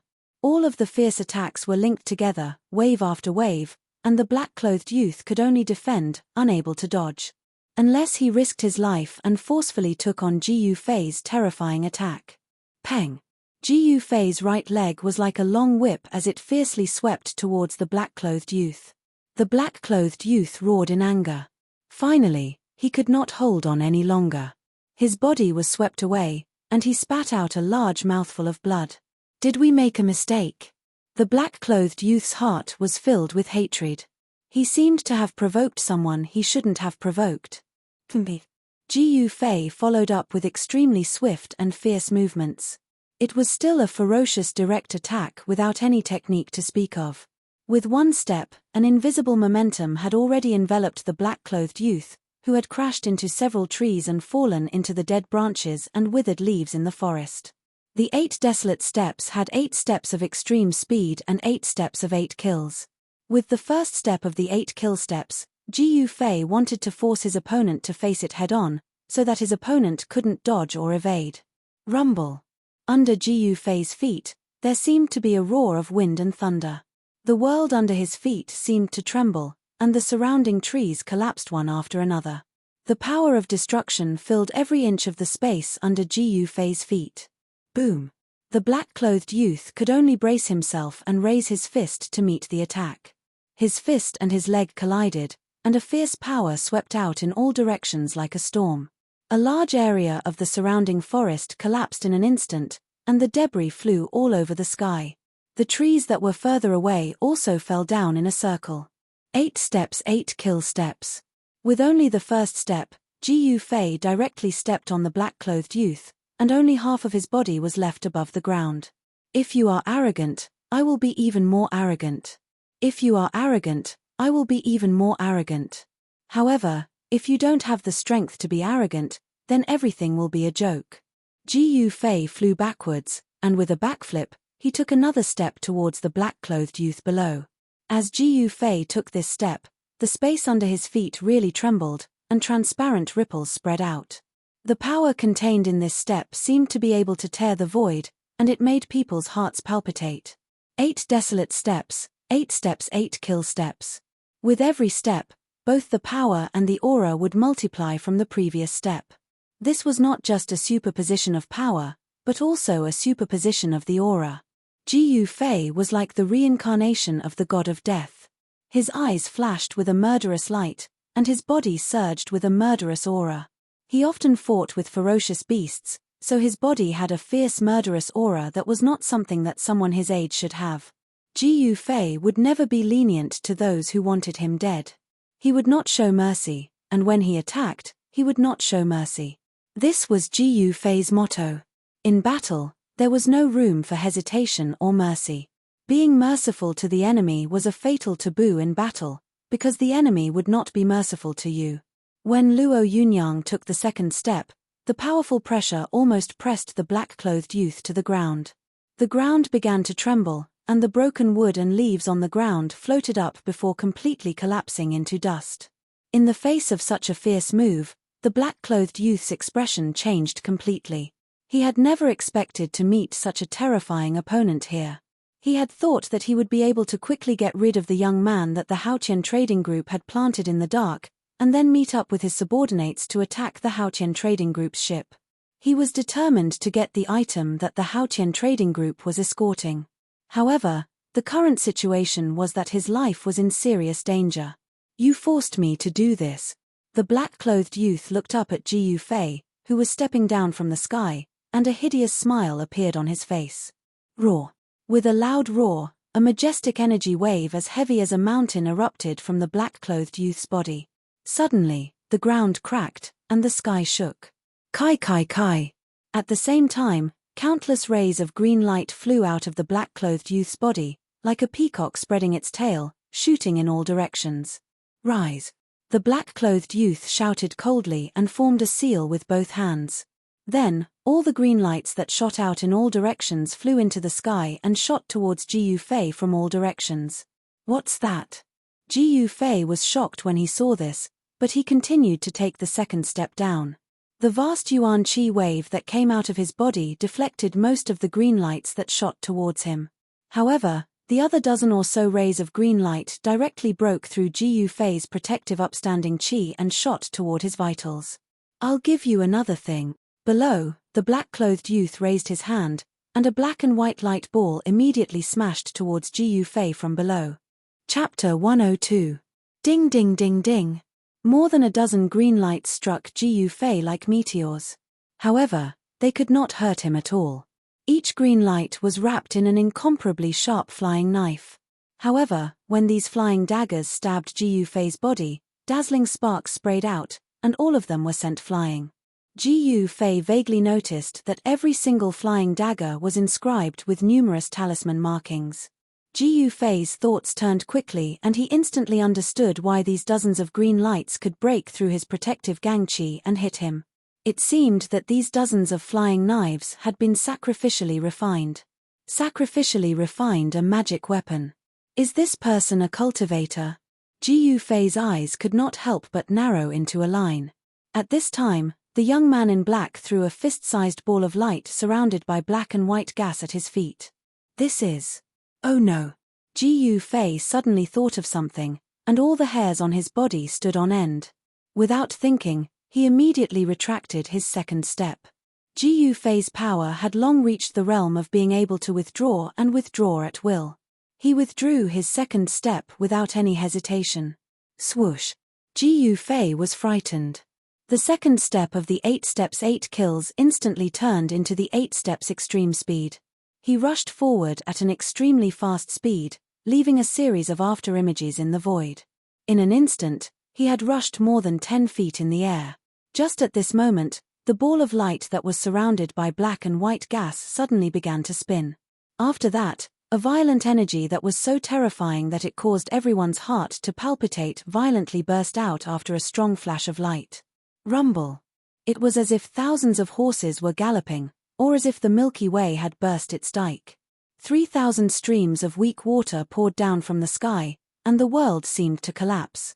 Black and white, thousands of thunder and fire instantly enveloped the space of about 500 feet. Black lightning and white-black fire filled every inch of the space. The extremely violent power of destruction even evaporated the air. This guy is crazy. Gu Fei only felt that the world had turned upside down, and the space around him trembled violently. In just a moment, Gu Fei could not tell where was the sky and where was the earth. Then, he was annihilated by the black and white thunder and fire. The moment the black-robed young man threw out the ball of light, he unfurled a scroll. The power that was sealed in the scroll instantly rushed out. The enormous energy turned into a barrier of light in the blink of an eye, covering him.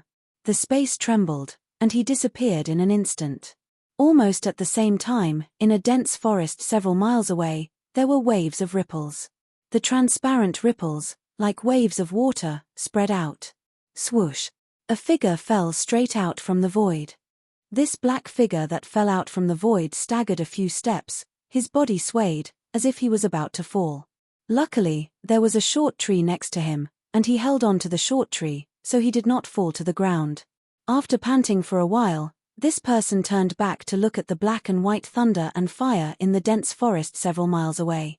His eyes were full of laughter, and even a little crazy, ha, being enveloped by the Tiangang God Thunder. Even a transcending mortality realm cultivator would be seriously injured, not to mention a awakening self-realm cultivator like you. This black-clothed person was the black-clothed young man that teleported here with a Dao technique scroll. This kind of Dao technique scroll that was sealed with a Dao technique of space was very precious in the cultivation world. Only those cultivation families with a long history or cultivation forces would possess it. For ordinary people, not to mention possessing it, it was rare to even have a look at it. The reason why the Space Dao Technique scroll was precious was because it could allow the person who possessed the scroll to escape a life and death calamity in an extremely dangerous situation. And the Tiangang God Thunder that the black-clothed young man spoke of was also very famous in the cultivation world. It was a powerful lightning bead that was refined by a Dao Technique expert with supreme Dao power, using the astral lightning of the 9 heavens and the yin lightning of the earth, one hard and one soft, one yang and one yin, using the power of yin and yang lightning to refine a powerful lightning bead. When this Tiangang God Thunder bead was released, it was a black and white ball the size of a fist, and the yin and yang qi condensed within it instantly turned into thousands of yin and yang lightning. The heavenly lightning and the earth interweaved, and a terrifying power of lightning erupted. Moreover, this sort of energy of lightning was the bane of all evil spirits. No matter how formidable a spirit was, so long as it was struck by it, it would instantly disperse its profound yin ghost body and perish in both body and spirit. It was truly formidable to the extreme. Even a cultivator at the Transcendence realm that had already cultivated a Dao core would have a slim chance of survival if they were struck by this Tiangang God Thunder bead, and if they were unlucky, they would be directly blasted into ash by the yin and yang lightning flames. If they were lucky, then even if they managed to escape with their lives, they would still be heavily injured, and their bodies would be damaged. What a waste of a Tiangang God Thunder bead, and a waste of a Dao Technique scroll.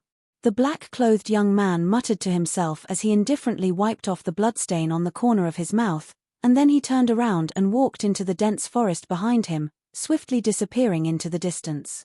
As far as he was concerned, Gu Fei was dead for sure. Yin and yang lightning enveloped an area of 150 m, and enormous bolts of lightning that were as thick as a child's arm ceaselessly struck and flickered.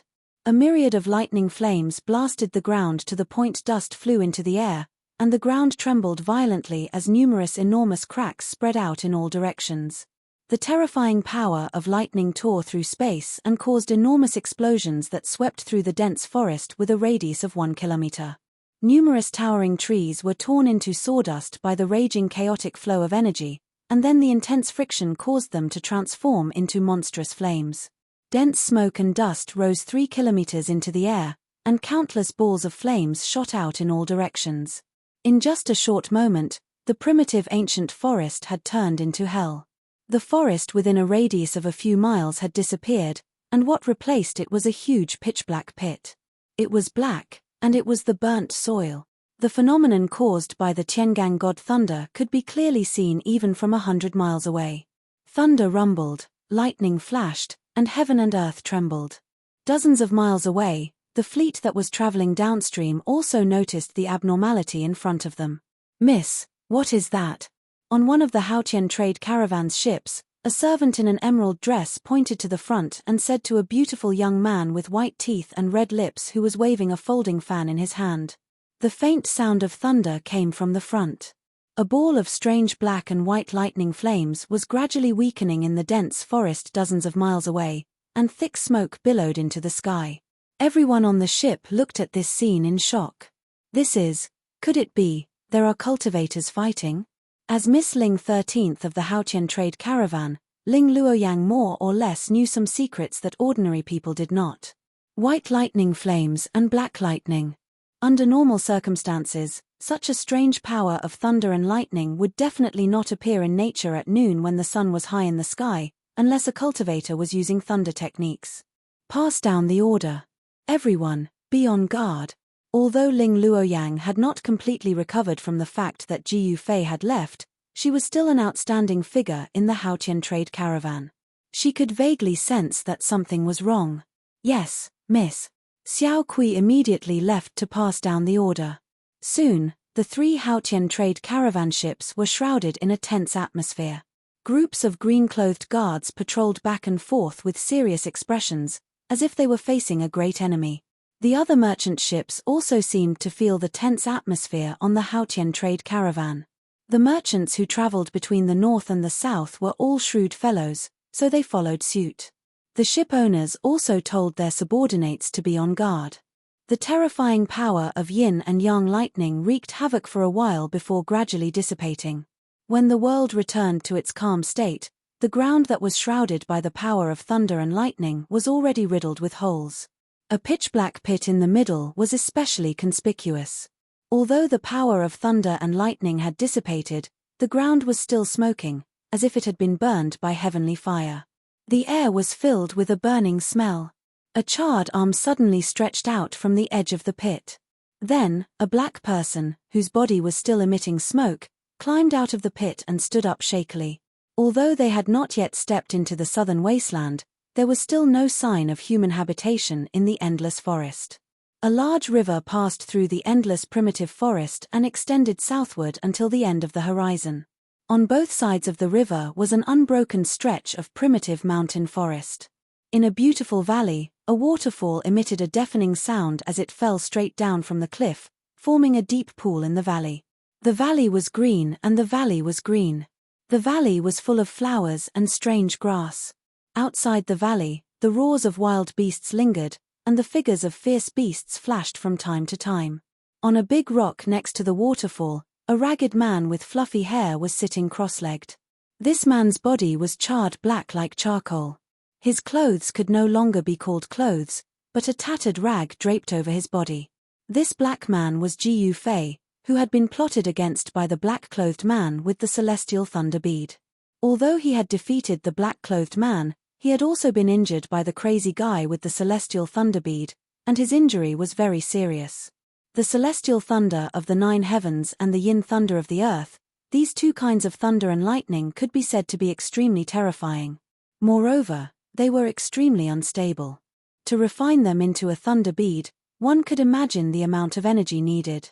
Moreover, once the 2 kinds of thunder and lightning inside the thunder bead were stimulated, it would be out of control. The 2 kinds of thunder and lightning would repel and collide with each other, and the power would be much more terrifying than a single kind of thunder and lightning. Fortunately, Ji Yufei had copper skin and iron bones, and with the protection of the divine weapon's essence, he was not blasted into ashes by the destructive thunder and lightning that erupted from the celestial thunder bead.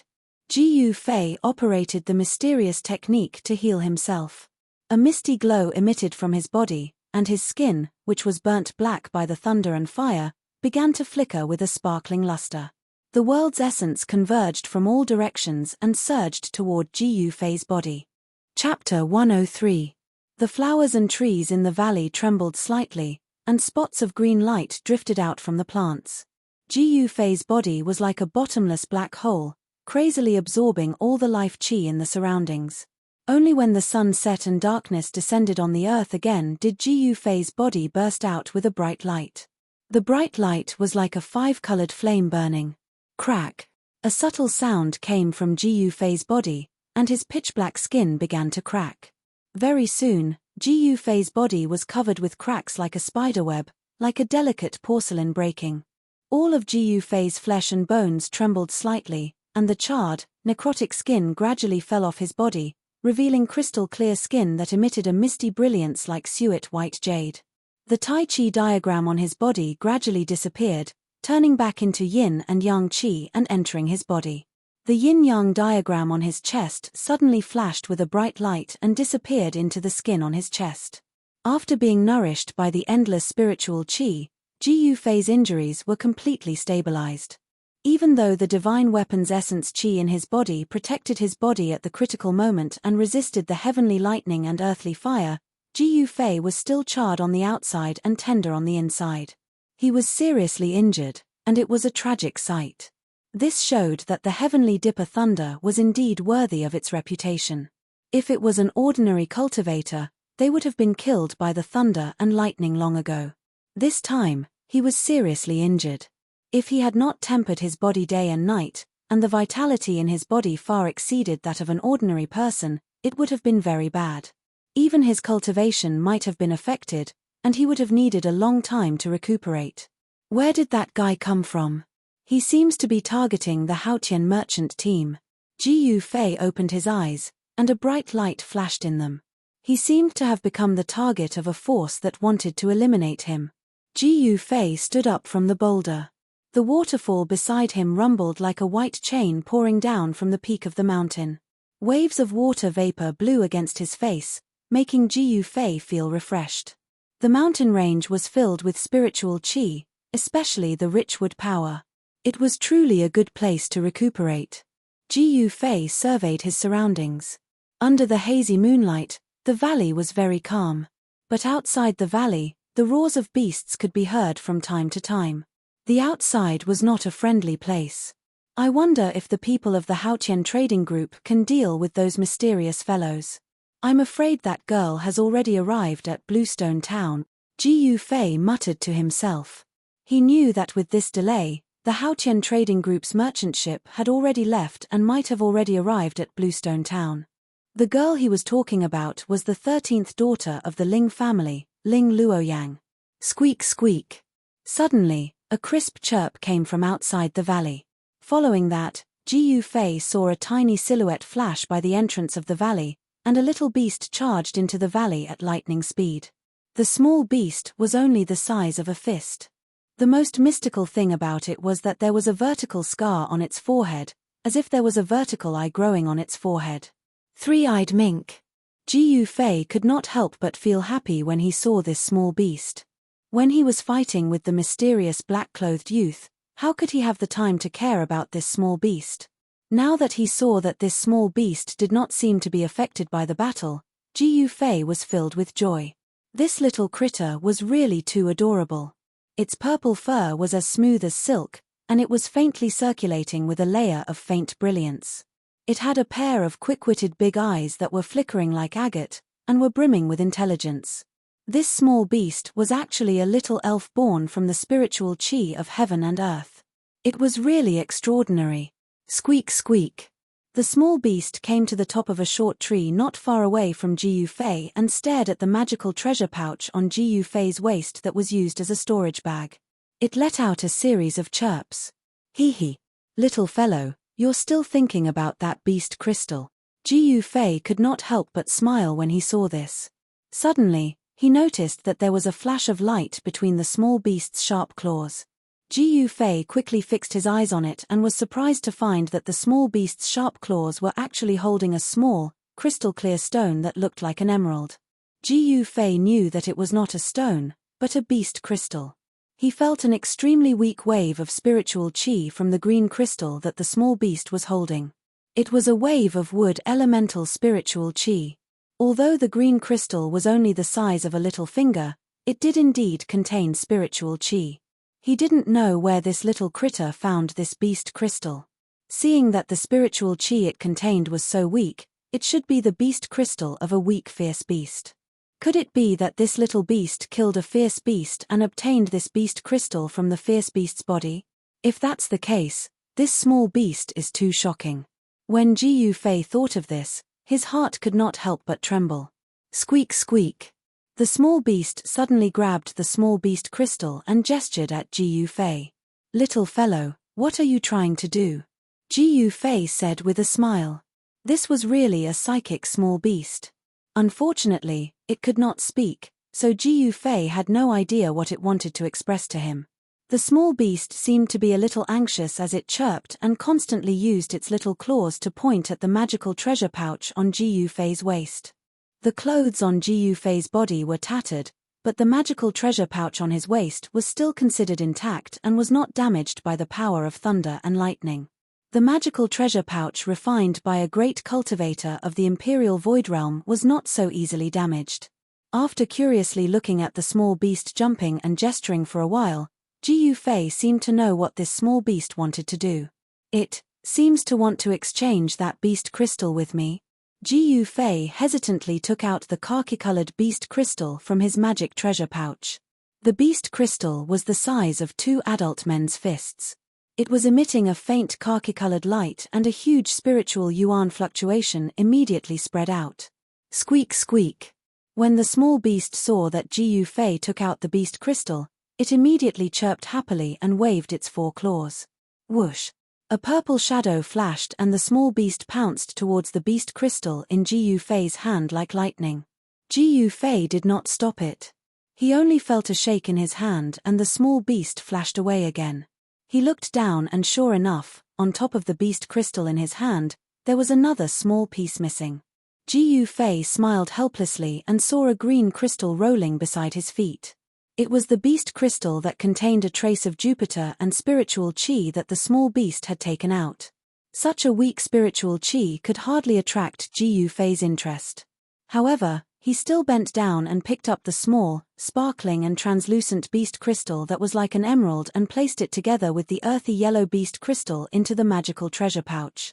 When Ji Yufei was about to continue sitting cross-legged on the big rock and circulate his chi to heal his injuries, suddenly a cold and gloomy aura came from the direction of the entrance of the valley. Ji Yufei was startled and quickly flew behind the waterfall. Behind the waterfall, there happened to be a shallow cave that he could hide in. Just as Ji Yufei hid, 2 ghost-like black shadows floated in from outside the valley. That gloomy aura immediately pervaded the valley. Through the water curtain in front of him, Ji Yufei saw that beside the deep pool, there were already 2 people standing silently. These 2 people could no longer be called humans. Their faces were fair without any facial hair and their lips were pitch black. Their bodies seemed to be shrouded in a layer of misty black gas. At first glance, these 2 people seemed to be condensed from a mass of black gas. They were light as a feather and did not have a physical form. Chapter 104. The 2 ghost cultivators were looking around beside the waterfall, as if they were looking for something. One of them, a tall and skinny middle-aged man, said, "Senior brother, we clearly sensed that there was a strong fluctuation of spiritual energy in this small valley. Why did the fluctuation suddenly disappear here? You ask me, but who should I ask?" The other slightly short and fat middle-aged man, who had a deathly pale face, said angrily. While these 2 fellows were talking, a pair of green eyes that were like will-o'-the-wisps were constantly scanning the surroundings. This small valley seemed to have a circumference of 100 or 200 feet. Other than a deep pool formed by the waterfall that hung down from the mountain peak, there seemed to be only some flowers and trees. It could be said to be clear at a glance. After Ji Yufei, who was hiding in the shallow cave behind the waterfall, heard the conversation between these 2 people, he already understood that when he took out the earthen yellow beast crystal from his magic treasure pouch, it had let these 2 old ghosts sense the energy fluctuation that was spreading from the beast crystal. Ji Yufei subconsciously touched the magic treasure pouch on his waist that contained the beast crystal, and sneered in his heart, "These 2 ghost cultivators have very sensitive noses. It's good that they don't find me. Ji Fei was secretly on guard. Judging from the huge demonic aura emitted from these two ghost cultivators, their strength was not inferior to his. Moreover, he was currently injured, so it was not suitable for him to fight with others. Who is it? Come out. Just as Ji Fei was holding his breath and carefully hiding behind the waterfall, suddenly a loud shout came from outside. No way, I'm so unlucky. I've been discovered. Ji Fei was immediately shocked. With a thought, he was about to rush out from behind the waterfall. You two ghost things, you can actually discover me. Not bad, not bad. Just at the moment when Ji Fei was about to rush out from behind the waterfall, suddenly, there was a clear and melodious voice coming from outside. That voice was like big and small pearls falling on a jade plate. It was pleasing to the eye and sounded very comfortable. Who is it? Come out quickly. The two middle-aged ghost cultivators at the side of the pool couldn't help but be greatly shocked when they saw that there really was someone hiding nearby, and they shouted out furiously. You two don't know the difference between life and death. There's only one ending for anyone who dares to scold me in this world. The pleasant voice rang out again. Ji Fei's gaze pierced through the water curtain in front of him. He saw that outside the valley, under the moonlight, a person floated in like a cloud of smoke. A peerless beauty was like a flickering light and a passing shadow, nimbly flitting past the flowers, grass, and trees. She was elegant like a fairy that had descended to the mortal world. Under the moonlight between the mountains, she was simply like a fairy that had strolled out of a painting. Stunning, that's right, stunning. In Ji Fei's mind, there was only the word stunning when he saw this woman. It had to be said that this woman was truly beautiful, but her beauty was somewhat soul-stirring. That was because a terrifying murderous aura instantly enveloped the entire valley the moment this woman appeared. The two middle-aged ghost cultivators couldn't help but be stunned when they saw that the person that had arrived was actually such a devastatingly beautiful young woman, but they immediately prepared themselves for battle. Murderous aura. The two middle-aged ghost cultivators sensed a murderous aura that caused their hearts to palpitate from this young woman. Obviously, this murderous aura was directed at them. Who are you? We don't seem to have any enmity between us. The short and fat middle-aged man was unable to maintain his composure at this moment. Because even though the other party was a young woman, she made him feel the threat of death. Even though they had already become ghosts, if they were to die again, then their souls would scatter, and they would completely disappear from this world forever. The peerless and mysterious young woman arrived nearby in an instant, and she stood gracefully on a short tree at the side of the pool. She stepped on a few leaves, and her body seemed to be weightless. A gentle breeze blew by, and it fluttered her fine black hair that hung at her temples and fluttered her dress that was like light muslin. Every single move she made revealed an elegant and refined bearing. The young woman glanced at the two nervous and vigilant ghost cultivators, and a trace of a cold smile appeared on her beautiful face. She said, "What are you waiting for? Aren't you going to kill yourselves? Don't tell me you want me to do it myself." The short and fat middle-aged man looked at the beautiful young woman standing on the top of the short tree in front of him and said coldly, "We're from the Ghost Palace of Plentiful City." At the same time, the two of them flipped their right hands at almost the same time, and a small flag that was about a foot long and covered in ghostly runes appeared in their hands. The two of them were tightly holding a small evil flag that was shrouded in black chi, and a faint ghostly shadow could be faintly seen. When Ji Fei saw the two small flags appear in the hands of the two ghost cultivators, he couldn't help but be shocked. The two small flags were actually the 5 ghost flags. A few days ago, he, Liu Yunhe from the Guangqing Immortal Sect, and Ling Luoyang from the Haotian Trading Group were all trapped in the 5 ghost formation. They were almost refined by the ghost fire and lost their lives. How could Ji Fei not be shocked when he saw the 2 ghost flags for the first time? So what if you're from the Ghost Palace of Plentiful City? Since you're not willing to kill yourselves, then I have no choice but to reluctantly send you on your way. After the young woman finished speaking, she pressed her right hand forward. At the moment when the young woman's palm pressed forward, the 2 middle-aged ghost cultivators looked at each other and waved the 5 ghost flags in their hands at the same time. Suddenly, as a cloud of black chi swept out in all directions from the flags, it instantly drowned the figures of the two ghost cultivators. Immediately, waves of sharp ghost howls that made one's hair stand on end resounded in the valley. It was mournful and ear-piercing. Following that, the black chi and ghost fog spread out in the blink of an eye. The valley was immediately filled with a violent storm, and the sun and moon lost their light. This side of the world seemed to have fallen into the netherworld. The rolling black clouds were as fast as galloping horses, and they covered the sky and the earth as they surged toward the young woman. Amidst the black clouds, thousands of dark green sparks shot out, and the sound of explosions could be faintly heard. It was as if a sky was raining stars. It was the extremely yin and poisonous ghost flame yin lightning. If an ordinary cultivator were to come into contact with one of these dark green sparks, their bones and flesh would immediately melt and turn into a pool of yellow water. Even the origin spirit that was condensed in the Niwen Palace would be burned into ashes by the ghost flame yin lightning. It could be said to be extremely sinister. Behind the waterfall, Ji Yufei, who saw this scene, couldn't help but break out in cold sweat for the beautiful young woman. These two ghost cultivators had obviously been waiting for a long time.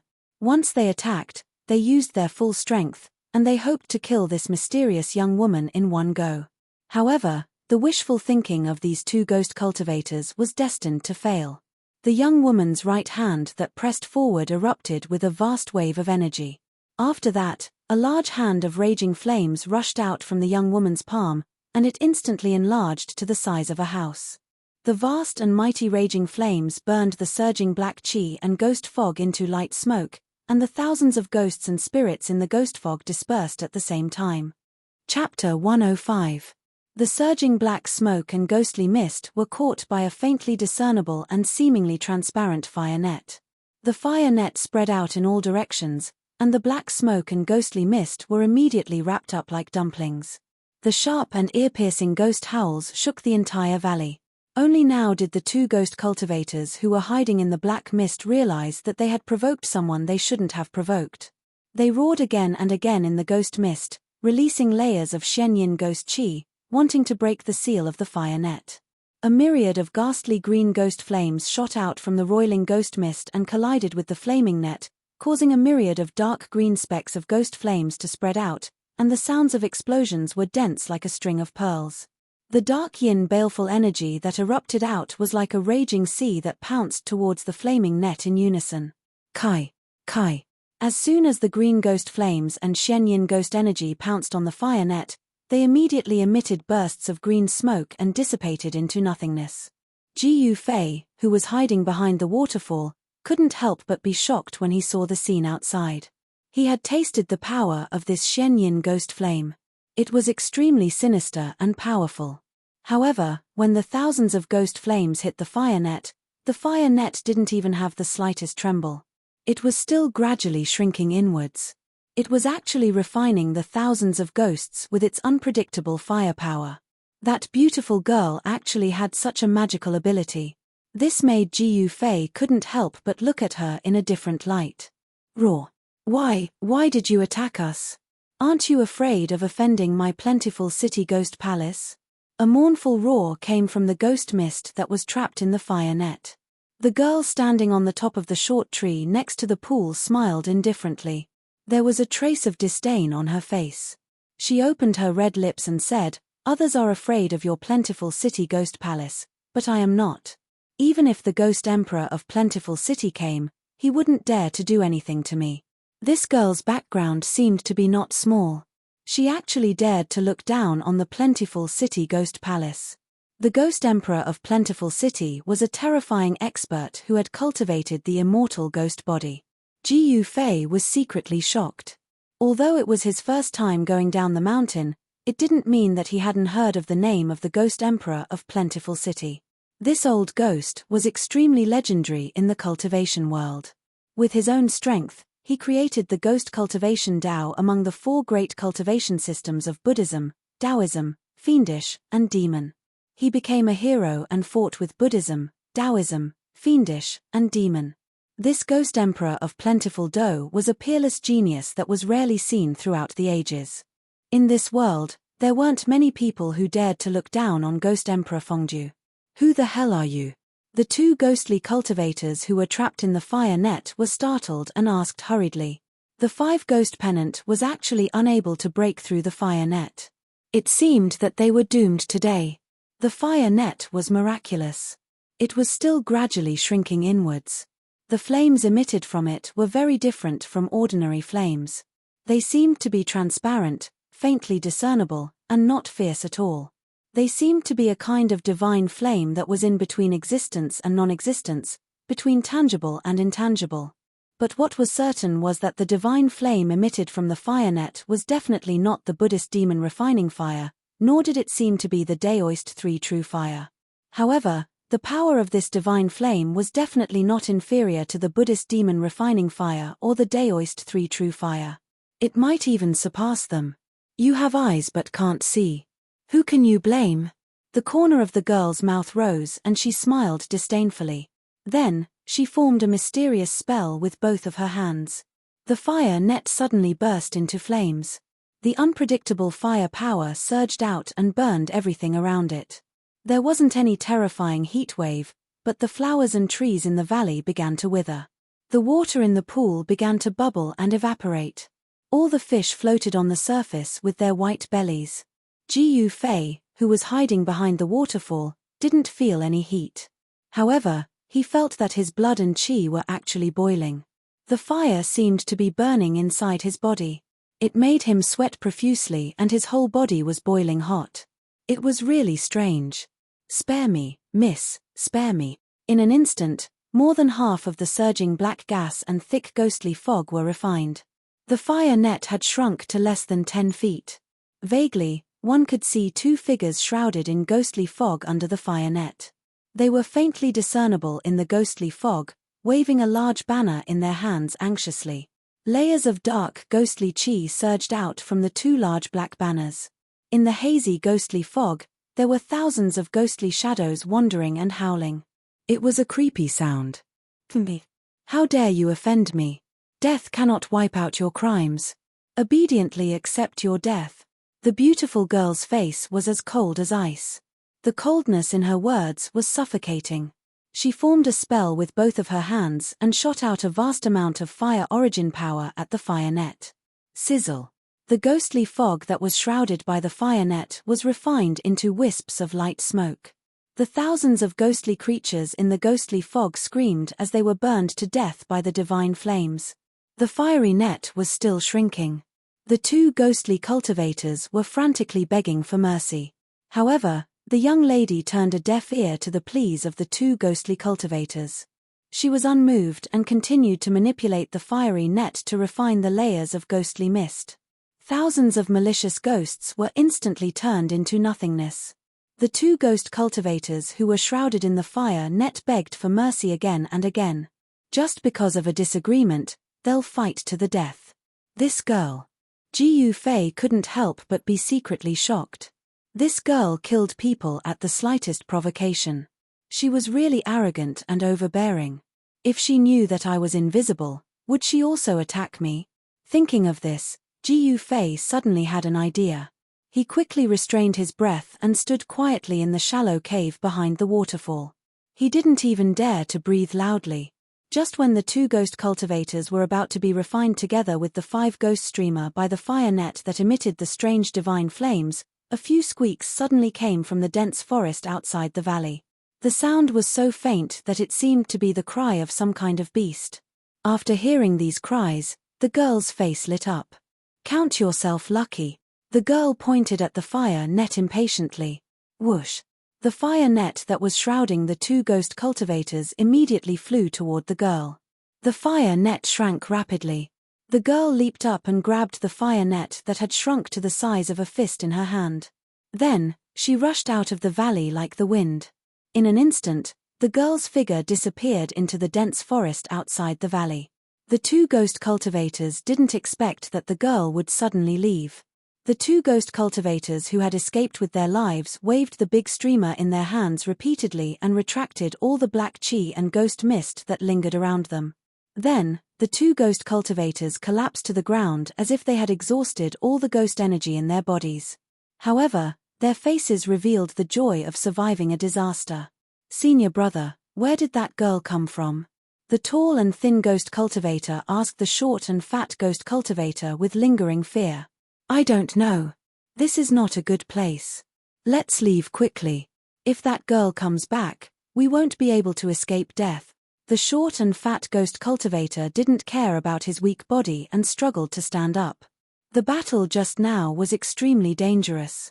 If they had been a little later, the two of them would have been refined by the girl into a mysterious yin ghost body. Their souls would have been destroyed, and they wouldn't even be able to enter the reincarnation cycle and reincarnate. The two of them had lost a lot of power and vitality. Even the 5 ghost streamer in their hands, which had shrunk to about a foot, had become dim and dull. The ghosts that had condensed on it had long been refined. Humph. Want to leave? Leave your life behind. The 2 ghost cultivators were just about to leave when the waterfall nearby them suddenly exploded. Amidst the splashes of water that filled the sky, a figure charged out from the waterfall like a bolt of lightning. Chapter 106. The person who suddenly attacked was Jiyu Fei. This was a once-in-a-lifetime opportunity. These 2 ghost cultivators had almost been completely refined by the mysterious girl, and their vitality was greatly injured.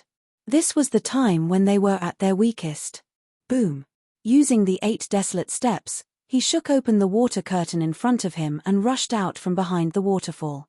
With just 1 step, Jiyu Fei appeared in the sky above the 2 of them like a god of war. Without any hesitation, Jiyu Fei directly struck the 2 of them with his most powerful attack. The golden light swept down like a surging golden wave, and the terrifying Yuan Qi caused heaven and earth to tremble. No. The 2 ghost cultivators were scared out of their wits by this sudden turn of events. They only had time to let out an extremely mournful howl before their ghostly bodies were blasted apart by the terrifying power that surged down and turned into 2 puffs of black smoke. The mysterious yin ghost Qi was extremely yin and extremely cold. The 2 balls of black gas that exploded instantly turned the surroundings into a world of ice and snow. Even the deep pool was suddenly condensed with a thick layer of ice. Within the 2 balls of black gas, there were 2 green lights that looked like ghost fire. They rolled and surged up into the sky, trying to escape. A centipede died but did not fall down. Even though Jiyu Fei had shattered their ghostly bodies and could not condense them, the soul fires of the yin divine ghost flames that the 2 ghostly cultivators had condensed from their 3 souls and 7 spirits did not dissipate just like that. The 2 spots of green light that looked like ghost flames were the yin spirits that the ghost cultivator had condensed from his 3 souls and 7 spirits. Only by dispersing the yin spirits could he kill the ghost cultivator and make him vanish into thin air. Want to leave? Unless the sun comes out from the west. Jiyu Fei sneered. His body emitted a piercingly cold golden light, leaving a series of afterimages in the air. He directly pounced into the mysterious yin ghost Qi and covered the 2 balls of ghost fire with his hands. In the next moment, the 2 balls of ghost fire and the ghost cultivator's yin god were grasped in Jiyu Fei's hands. When Jiyu Fei held the 2 soul fires and the ghostly flames of the yin god, he suddenly felt a terrifying chill pass through his hands. His hands, which were filled with the power of the fire element, actually felt a little numb. Such powerful Shen yin ghost Qi. Jiyu Fei was secretly shocked. Both of his hands felt like he was grabbing a mass of 10,000-year-old ice and snow essence. If Jiyu Fei had covered both of his hands with spiritual energy of fire beforehand, his hands would have been frozen by now. Jiyu Fei floated down from the sky and landed on the rocky ground beside the deep pool.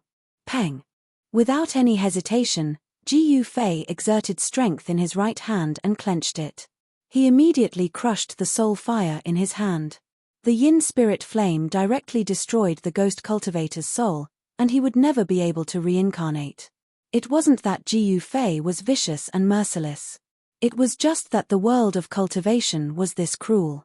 As long as one was an enemy, one had to kill them all. Because if you didn't kill them, they would kill you instead. This was a very shallow logic. When dealing with enemies, there was absolutely no room for mercy. Benevolence was not something that was suitable for cultivators. Survival of the fittest was the law of survival in the cultivation world. No. Don't kill me. When Jiyu Fei was about to crush the yin spirit flame in his left hand, The yin spirit flame in his hand let out a heart-wrenching roar. This was not a word. The ghost cultivator, who had already turned into a soul fire, the yin spirit flame, could not speak. This was a kind of soul fluctuation. It was not a language, but it appeared in Jiu Fei's mind more clearly than a language. The soul fluctuation acted directly on the soul. This was the most direct communication between souls. Oh, don't kill you. Give me a reason. At this time, Jiu Fei's body was still surrounded by thick Shenyin ghost qi. Waves of cold air constantly surged towards him, but not a trace of cold air could penetrate his protective upstanding qi and attack his body.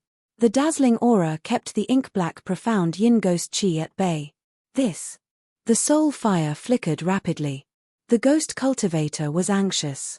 If there was nothing that could move Jiu Fei, then he would follow in the footsteps of the previous ghost cultivator and end up with his soul dissipating. Go on your way. Jiu Fei hesitated for a moment. His 5 fingers on his left hand immediately emitted thin, thread-like flames that entwined around the soul ghost fire.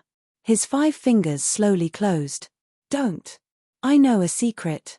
I want to use this secret to exchange for a way out. The yin spirit flame transmitted such a message. Secret? What's the secret? Jiu Fei asked curiously as he stopped his fingers from closing. A big secret. The soul fire emitted a rapid soul fluctuation. It could be seen that in this life and death situation, this ghost cultivator was ready to risk everything. The fluctuations of the soul could not be deceived. Those with great magical powers could even directly search a person's soul and read their spiritual imprint. Thus, they could know everything that the person had experienced. Cut the crap. Jiu Fei was a little impatient. Yes. The people of the 3 great Dao sects will join forces and enter the southern wasteland once every 260 years.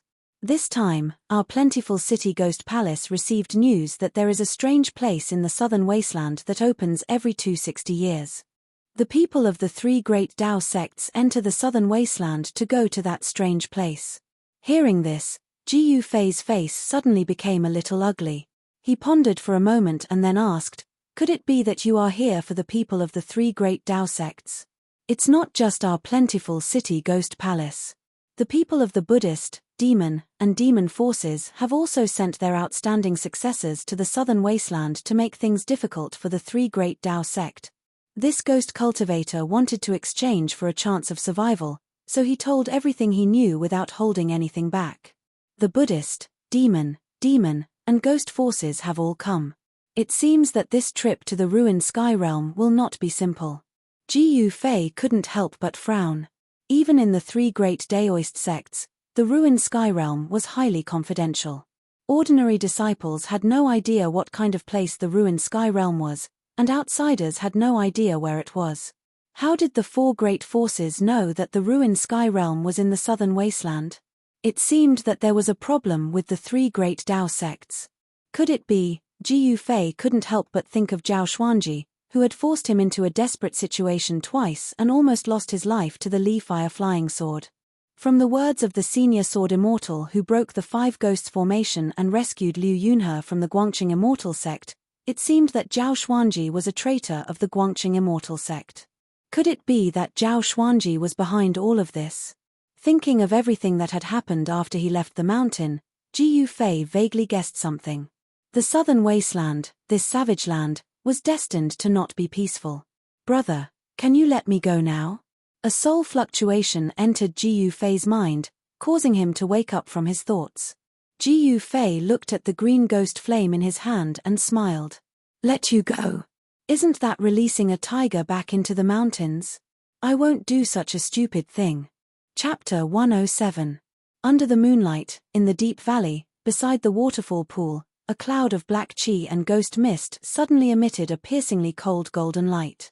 The black qi immediately dissipated like snow under the sun. Jiu Fei dispersed the black qi and ghost mist around him and was about to leave when he suddenly saw 2 things on the ground from the corner of his eye. So, he walked forward. On the ground, there were 2 black bags that were the size of a palm and seemed to be woven from some kind of hair. What's that? Could it be? Ji Fei hurriedly picked up the 2 bags and opened them. Sure enough, it's mine. Ji Fei threw the 2 black bags that faintly emitted a wave of yin qi into the magic treasure pouch. Then, he looked around and found that 2 black banners that were about a foot long had fallen into the weeds beside the pool. Presumably, they were the ghost banners refined by the 2 ghost cultivators. Ji Fei had also suffered under the ghost banners that could control thousands of ghosts and release the mysterious yin ghost fire. He knew that these 2 small banners were really powerful magic treasures in the ghost Dao. Although I don't need these ghosts, I can't let others benefit from them. Ji Fei thought as he picked up the 2 ghost banners from the weeds and threw them into the magic treasure pouch. At this time, a vast energy fluctuation suddenly came from outside the valley. Ji Fei hurriedly rushed out of the valley and climbed to the top of a mountain beside the valley. In the southeast corner, a vast and mighty fire net that was faintly discernible and transparent divine flames spread out rapidly. Soon, it covered half of the sky. What surprised Ji Fei was that on the fire net, there stood a young girl in clothes whiter than snow.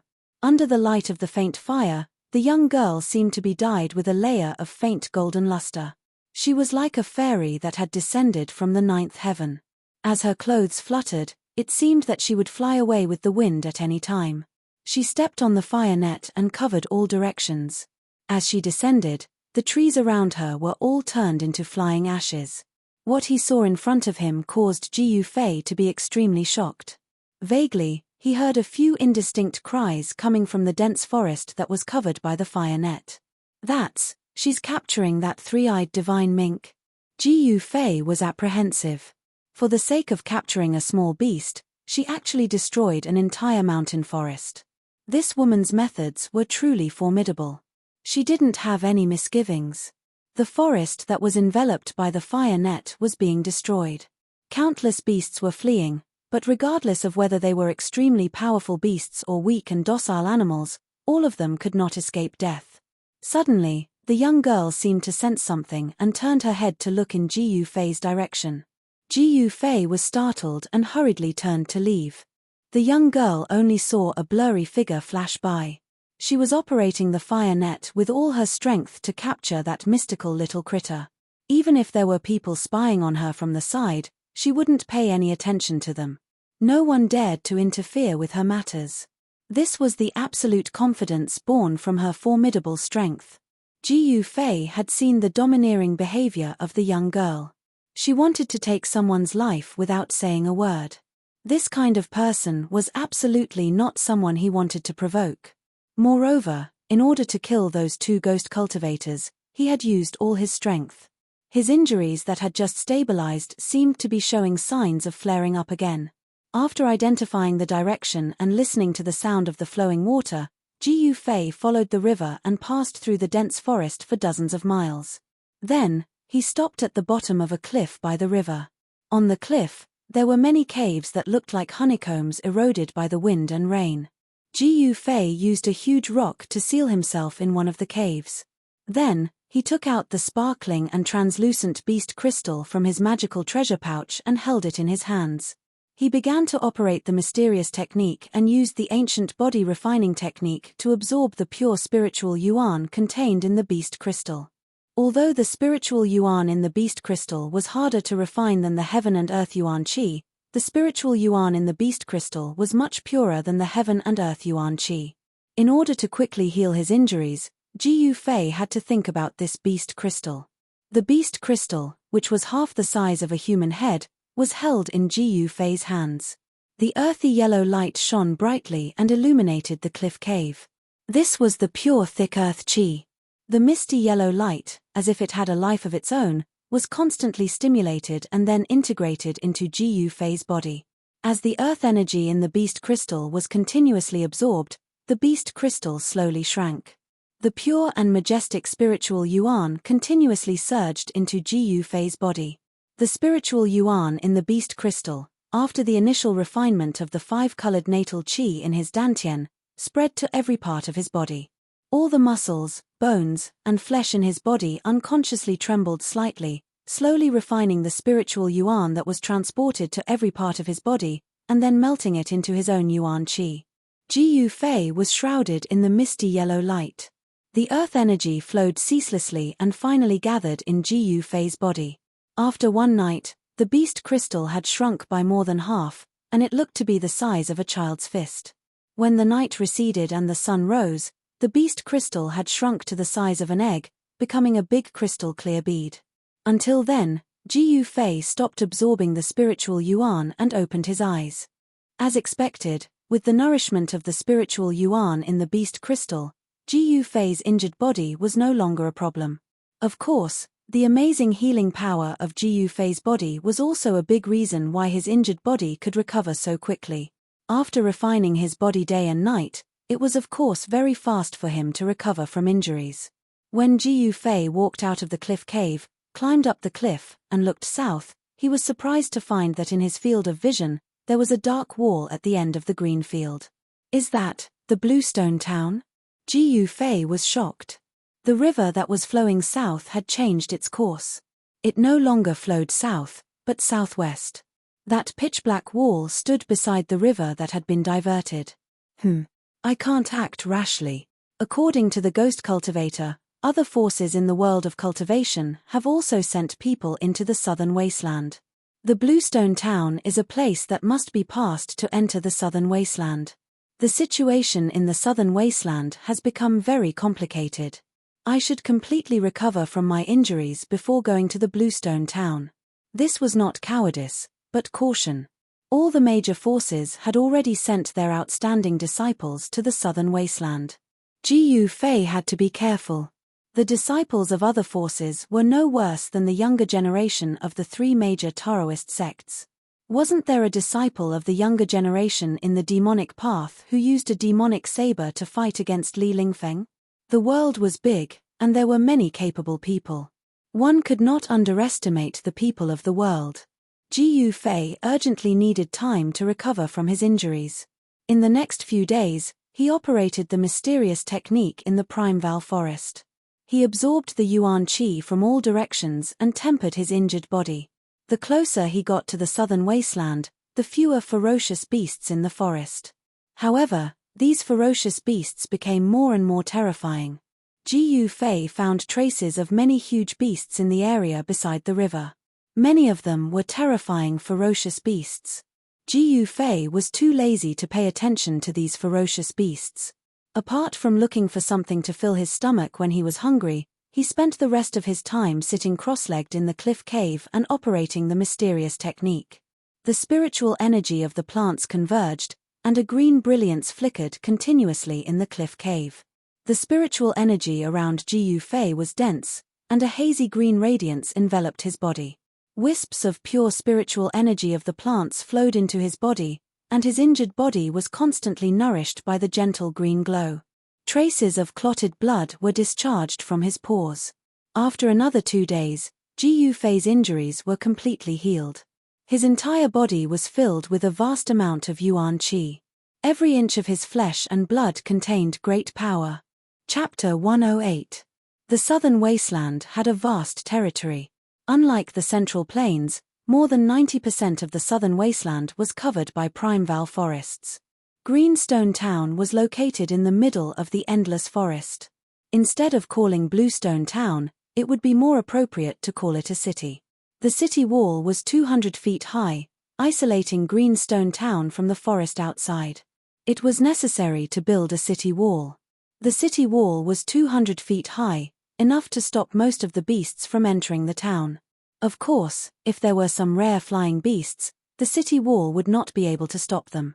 Therefore, the Yang Kingdom sent an elite army to guard Greenstone Town. Apart from maintaining order in Greenstone Town, they could also prevent the beasts from attacking. There were 4 city gates in the east, west, south, and north of Bluestone Town. The northern city gate faced the ferry several miles away. The Bluestone Road was wide enough for a dozen horses to run side by side. People came and went, but it was the busiest place among the 4 gates. There was an endless stream of merchants coming and going from the south to the north. Compared to the north and south gates, the east and west gates were deserted. Occasionally, some hunters or herb gatherers would come and go. The Primeval Forest outside of Greenstone Town was a natural treasure house. There were all kinds of rare birds and beasts, and all kinds of spiritual herbs. As long as one was not afraid of death and was lucky enough to hunt one or two beasts and pick one or two herbs, it would be enough for an ordinary person to eat and drink for a lifetime. At noon, a young man in ragged clothes came from the ancient path on the east side of Bluestone Town. Even though his clothes were ragged, he was clean from head to toe. Especially the skin that was exposed, it was fair and translucent, and it seemed to be enveloped in a layer of precious splendor. Although it was outside of Greenstone Town, ordinary people would not dare to walk on the east and west roads alone. Because on both sides of the ancient road was the Primeval Forest. From time to time, beasts would jump out of the forest, threatening the safety of passers-by. But this did not affect Gu Fei. Greenstone Town was located at the border between the Central Plains and the Southern Wasteland. It was a transit station. The population was at least more than 100,000, almost comparable to a medium-sized city. This was the characteristic of the Southern Wasteland town. Because the area was too vast, the Primeval Forest was dense, and the beasts were rampant. Therefore, there were usually many people living together. Additionally, Bluestone Town was an important city connecting the north and the south of Yang Country. Its geographical location was very superior. Therefore, although it couldn't match the scale of Dragon Emperor City in South Wilderness, it was also one of the most prosperous places in South Wilderness. This was the first time Gu Fei had seen a town since he came down from the mountain. Looking at the people coming and going on the streets, he felt that everything was so novel. A weapon made from millennium cold iron. Even if you don't want to sell it, come and take a look. Golden scaled python skin, unicorn horn, bargain sale. Buying beast crystals, delicious 100-year-old tortoise soup, so nutritious, people were coming and going on the streets. Both sides of the street were lined with shops, and the empty spaces were filled with stalls. The sound of people shouting could be heard continuously. Gu Fei curiously walked through the streets, looking at the various forms of life. He felt that everything was new to him. He had never seen anything like this before. Rising Sun Restaurant. Unconsciously, Gu Fei came to the door of a restaurant. Raising his head and looking at the 4 shining words above the door, Gu Fei naturally strode inside. He knew what a restaurant was. It was a place where people dined in the secular world. He was a bit hungry now. Stop. When Gu Fei was about to step into the restaurant, he heard a shout from inside. After that, he saw a young servant in cyan walking out quickly. "You beggar, where are we? Get out of here." The young servant in cyan stopped Gu Fei. Not only did he not let him in, he even pointed at Gu Fei's nose and scolded him with a disgusted look. What did you say?" Gu Fei's eyes widened in anger. 2 rays of sharp light shot out from his eyes. He was actually treated as a beggar. How could this be? You, what are you trying to do?" The young servant in cyan was immediately intimidated by Gu Fei's imposing manner. He couldn't help but take 2 steps back with a panicked look on his face. "Who are you calling a beggar?" Gu Fei took a step forward and stretched out his right hand. He grabbed the clothes in front of the young servant's chest and lifted him up. The commotion at the door immediately attracted the attention of the people in the restaurant.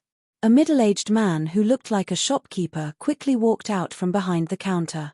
"This is a restaurant under the name of the Rising Sun Trading Company. Who are you? How dare you make trouble here?" The middle-aged man who looked like a shopkeeper said in a stern voice. At this moment, a few men dressed in yellow tights rushed out of the restaurant and surrounded Gu Fei. The tattered clothes on Gu Fei's body fluttered even though there was no wind. His long hair danced in the wind, and an enormous imposing manner spread out from his body. At the same time, in a private room on the 2nd floor of the restaurant, a black-clothed young man who was raising his wine cup suddenly stopped in mid-air. His expression became very ugly, causing a purple-clothed young man who was sitting opposite him to feel very astonished. "Brother Bei Tang, what's wrong?" The young man in embroidered clothes hurriedly asked. "I didn't expect that I would actually meet an enemy of mine here." The black-clothed young man heavily placed the wine cup on the table in front of him and said fiercely, A murderous glint flickered in his eyes. Hey! The purple-clothed young man couldn't help but frown when he felt the obscure murderous aura emitted from the black-clothed young man. Outside the restaurant. At this moment, a powerful ripple of energy surged out from inside the restaurant. A figure silently appeared at the entrance of the sand restaurant. Young lord. Step back. Yes. The middle-aged man who looked like a shopkeeper did not hesitate or say anything else. He hurriedly retreated with the few yellow-clothed guards. His attitude was extremely respectful. Hey! Ji Fei felt pressured. He stared at the figure that suddenly appeared. His instincts told him that this person was an expert that could not be underestimated. It was a young man in his 20s. He was tall and slender. He was dressed in white and had an elegant demeanor. However, his appearance was not very outstanding and could even be said to be slightly ordinary. However, this person's eyes were extremely sharp. As they flickered with light, his gaze was like a blade or a sharp sword. His ordinary appearance, when paired with a pair of eyes like that, he seemed to stand out from the masses. Without a doubt, this person's cultivation was extremely powerful. Ji Fei was rather shocked. He did not think that he would meet such an expert in a restaurant. This person was only a few years older than him, but his cultivation made Ji Fei feel that it was unfathomable. He put down the green-clothed manservant who was still in the air, and the manservant immediately scrambled to escape. The servant already knew that he probably offended someone that he should not have offended today. I have failed in disciplining my servants and have offended you. I hope that you will not lower yourself to the same level as those servants. I have prepared some water and wine as an apology. I wonder if you will do me the honor? The young man had a faint smile on his face as he spoke in a manner that was neither servile nor overbearing. That's great. Ji Fei smiled and strode into the Rising Sun restaurant. Chapter 109. The small commotion only attracted the attention of a small portion of the people in the Rising Sun restaurant. The young master of the Rising Sun led Ji Fei straight to the second floor. Ji Fei found that even on the first floor, there seemed to be many Xiuzhe exchanging toasts and talking loudly. There were many Xiuzhe in this important town of the south that traveled north and south. When Ji Fei ascended to the second floor, he immediately felt a few extremely obscure divine senses sweeping towards him. This was definitely something that only an expert could do. Ji Fei was slightly surprised that there were so many hidden experts in this small restaurant. The few divine senses flashed past and disappeared. It was difficult to identify the source of the divine senses. Ji Fei couldn't help but frown. The feeling of being spied on was very bad. As for the young master of the Rising Sun, it seemed as if he didn't notice anything wrong. He led Ji Fei to a private room. This was a private room by the window. It could clearly see the endless stream of pedestrians on the street. I am Chu Tian of the Rising Sun Trading Company. I apologize to you again. My subordinate was reckless. Brother, please don't be offended. After the two of them sat down, the young master of the Rising Sun cupped his hands and apologized to Ji Fei again. Don't mention it. I am Ji Fei. I am just an ascetic cultivator. Ji Fei said indifferently and revealed his identity. An ascetic cultivator? When Chu Tian heard this, he couldn't help but feel secretly happy. This kind of practitioner who didn't belong to any sect was the easiest to rope in. He could already see that Ji Fei was extraordinary. The young master of the Rising Sun, Chu Tian, immediately wanted to rope in Ji Fei. Haha. It is really a great thing to be able to befriend Brother Ji. I wonder where Brother Ji is cultivating now? And where are you heading to? Chu Tian asked. Ji Fei took a sip of the fragrant tea, then said, People like us, the 4 seas are our home, we go wherever we go. Now, I want to go to the southern wasteland to see for myself. Now, Ji Fei was more cautious. The current situation in the southern wilderness was complicated, and there were many people who were against the 3 great Taoist sects. If people knew that he was a disciple of the Taishan sect, he was afraid that it would cause unnecessary trouble. There were still over 20 days before the opening of the ruins' heavenly realm. Ji Fei didn't want to cause any trouble on the way to Dragon Emperor City in South Wilderness. To the southern desolate land? Chu Tian said happily, our Rising Sun Trading Company is also going to the southern desolate land. Aren't we going the same way? Brother Chu is also going to the southern wasteland. I see that the people of the Haotian merchant group are also heading to the southern wilderness. Why are there so many people rushing to the southern wilderness? Jiyu Fei asked. Haotian caravan? Brother Jiyu also knows about the Clear Sky merchant group. Chu Tian's expression became a little strange. What's so strange about that? Jiyu Fei said calmly. Even a cultivator like Brother Jiyu, who is dedicated to cultivation, also knows about the Haotian merchant group. Our Rising Sun Trading Company is far inferior to them. Chu Tian sighed, but he looked a little gloomy. At this moment, the door of the private room was pushed open. Gorgeous maids in palace attire walked in, carrying stacks of delicacies in their hands. This kind of enjoyment and treatment could only be experienced by the customers in the private room. Brother Jiyu is not a businessman, so of course you don't know the reason. This season of the year is the most abundant season in the southern wasteland. Not only our Yang Kingdom, but also the other 3 empires, many merchants come to the southern wasteland to purchase goods. The Haotian merchant group is a competitor of our Rising Sun Trading Company. I see. No wonder Chu Tian's expression became a little ugly when he heard about the Haotian merchant group. It turns out that the 2 sects are enemies. After the maids placed the dishes on the table, they left. The last maid closed the door of the private room. Only Jiyu Fei and Chu Tian were left in the private room. Brother Jiyu, please, although Bluestone Town is not as prosperous as the Central Plains, there are many rare birds and beasts. The delicious dishes cooked with them are hard to find elsewhere. As he spoke, Chu Tian stood up and filled the wine cup in front of Jiyu Fei. The wine in the cup was dark green and fragrant. Its color was like amber, and it was thick. It was a rare wine. Jiyu Fei did not comment. He only smiled and drank the wine in one gulp. This young master of the rising sun, Chu Tian, wants to win me over, but he has made a mistake. If I was really a cultivator without a sect, I might be moved by his sincerity.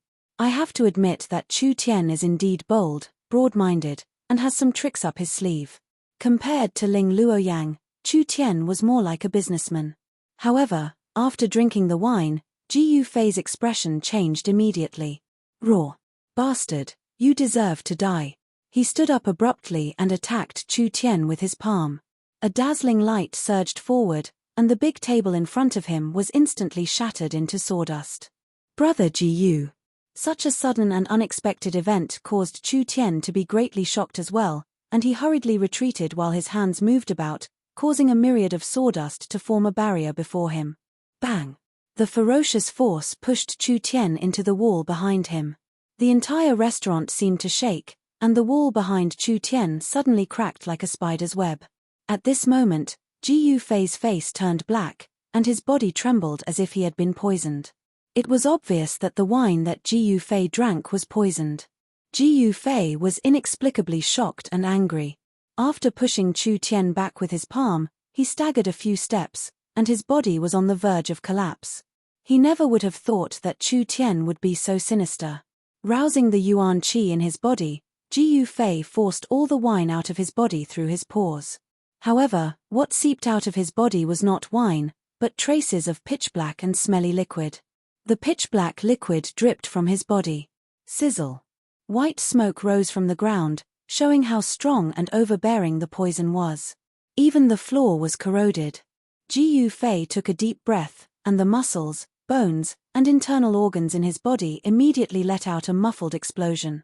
His muscles, bones, and organs all released all the yuan qi in his body without reservation, suppressing the spread of the poison. Seeing Jiyu Fei in such a state, Chu Tian was also dumbfounded. Pang!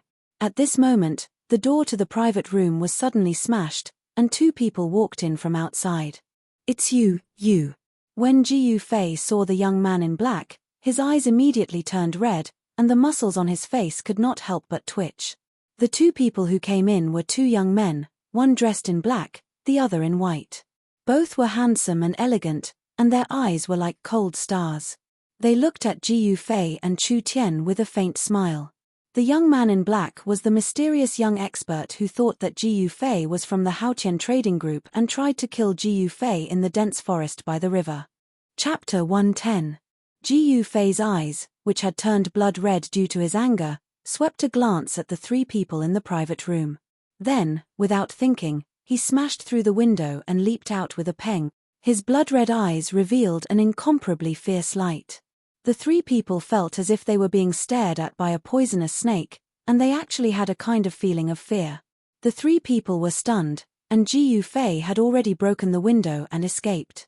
"Hurry up, don't let him escape," the young man in black shouted loudly, and his body rushed out from the broken window like a phantom. As he raised his hand, countless green threads shot out, like a big net, and enveloped the escaping figure in front of him. Although Ji Yufei was poisoned, his body movement technique was still extremely fast. His figure flickered, and he avoided the green threads, crossed the street, and rushed out of Bluestone Town. The pedestrians on the street were immediately shocked by the sudden change of events, and they all dodged to the side. The young man in white also followed closely behind the young man in black and leaped out. In an instant, in the private room of the restaurant, Chu Tian, the young master of the Rising Sun, was the only one left. This, what is going on? Chu Tian still had not recovered from the shock, and he stared blankly at the broken wine pot on the floor. The wine pot broke, and the wine that splashed out actually corroded a part of the floor. The toxicity of the strong poison was really shocking. Even the young master of the Rising Sun, Chu Tian, who had traveled extensively and was used to seeing the world, was secretly shocked.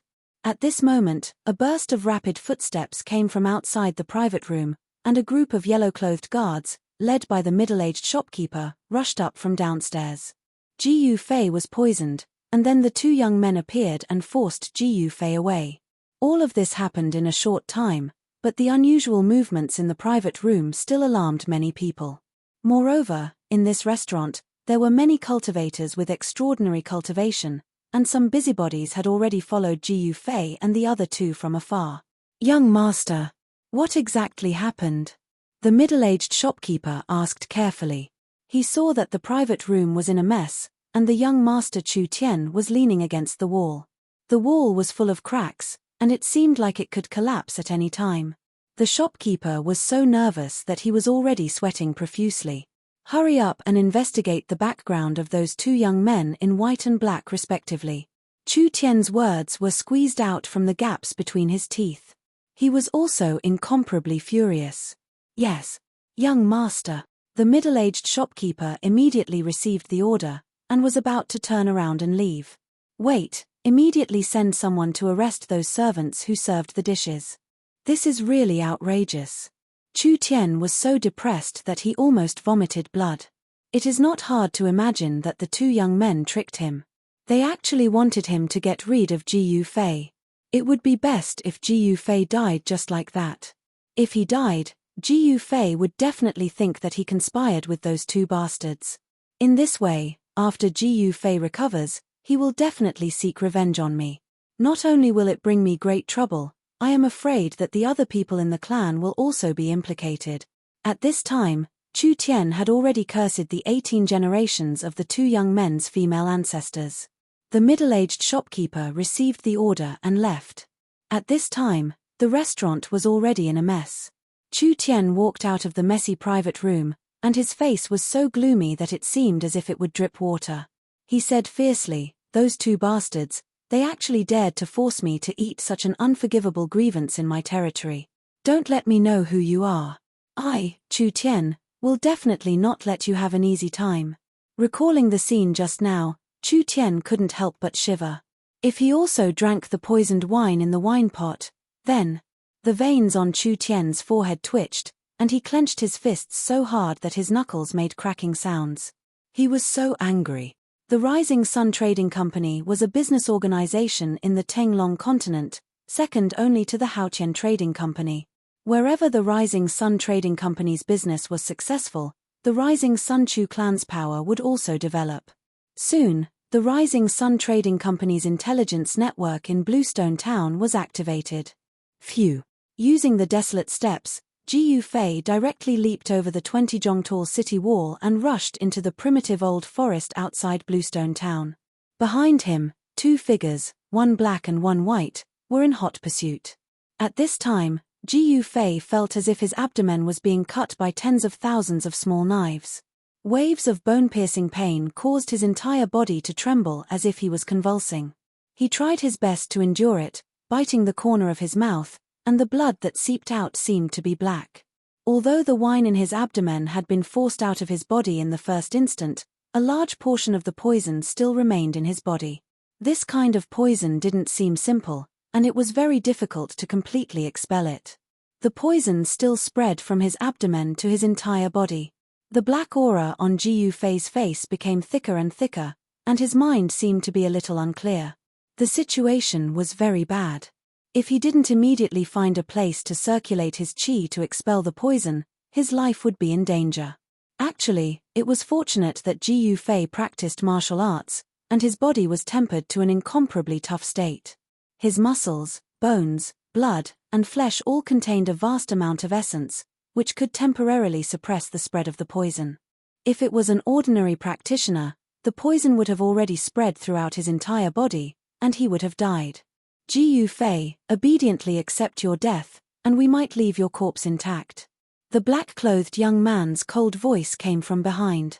He had already known Ji Fei's identity from the white-clothed young man. Ji Fei must die. Otherwise, it would be very troublesome for them, and it might even bring about a calamity that would destroy their clans. Swoosh! A white figure flashed in front of him, and one of them had already rushed ahead and intercepted Ji Fei.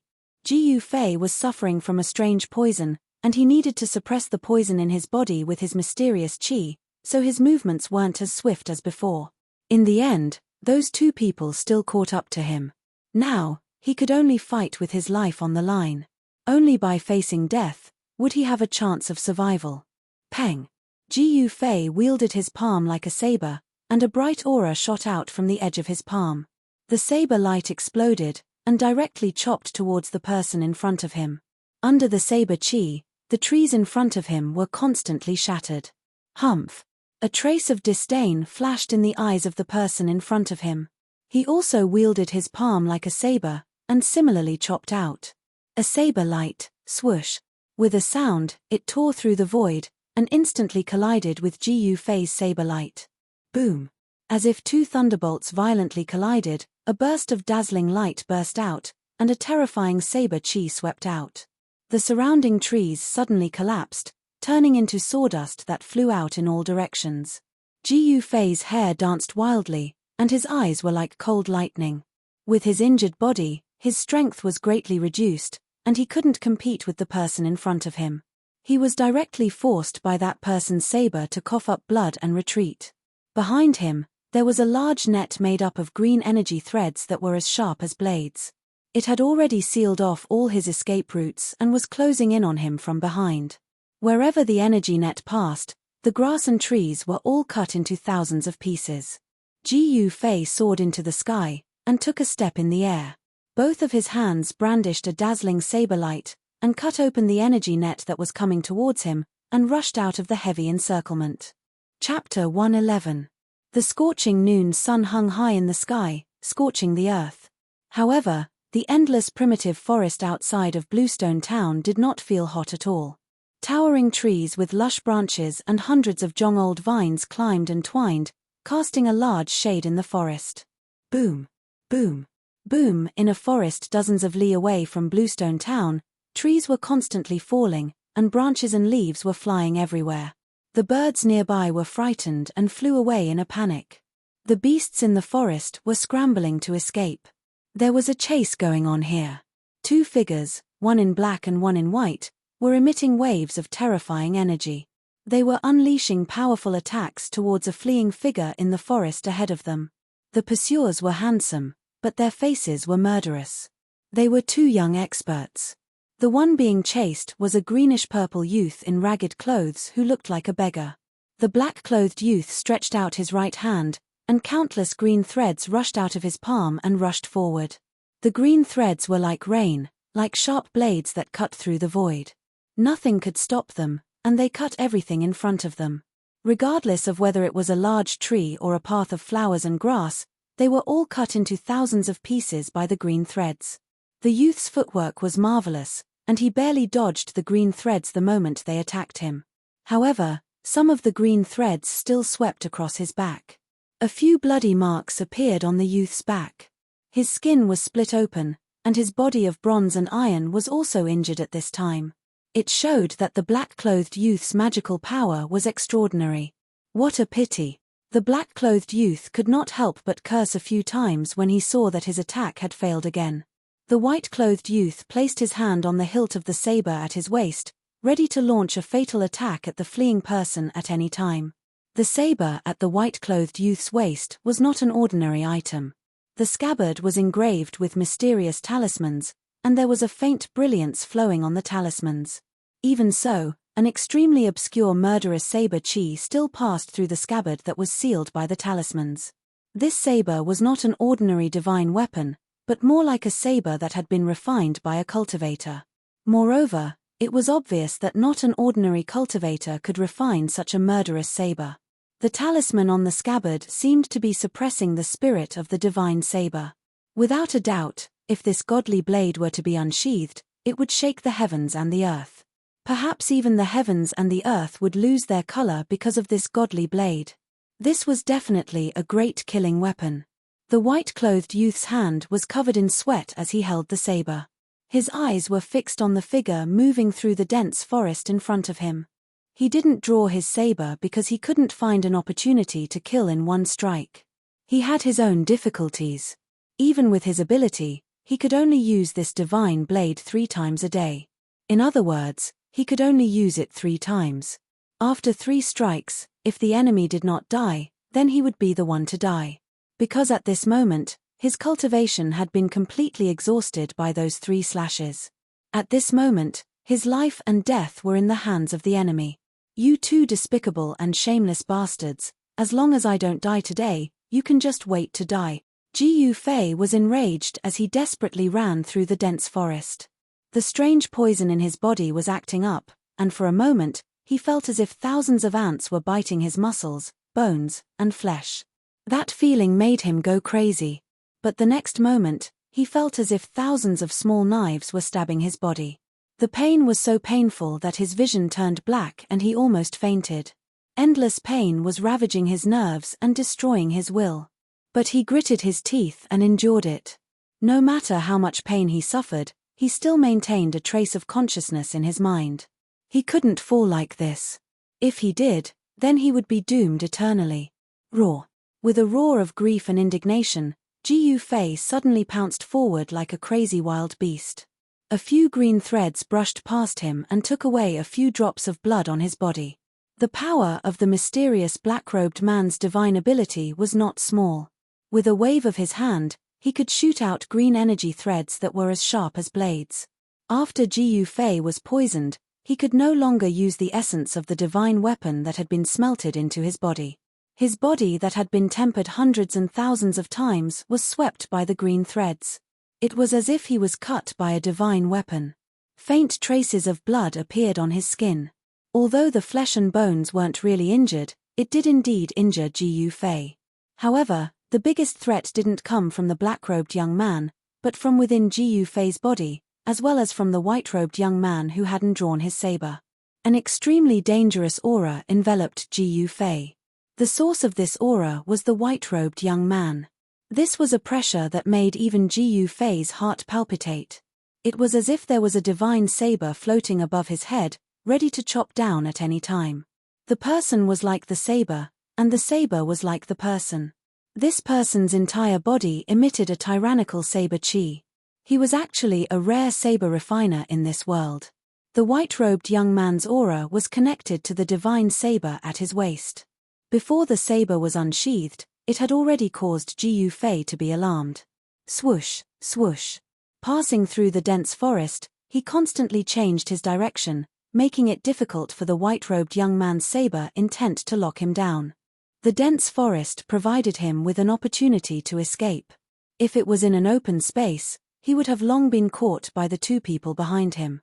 Jiu Fei sprinted through the forest. Blood gushed up his throat, but he forcefully swallowed it back down. Now, his injured body was gradually unable to withstand it. However, the sharp murderous aura behind him was getting closer and closer. Ji Yufei knew that if this continued, it would be difficult for him to escape death. If he was killed by the enemy in an open competition, he would accept it wholeheartedly. However, if he died like this, he would definitely not be able to die in peace. The two people behind him were too despicable. Their methods were too despicable. How could Ji Yufei be willing to die like this? He was unwilling. He hated it.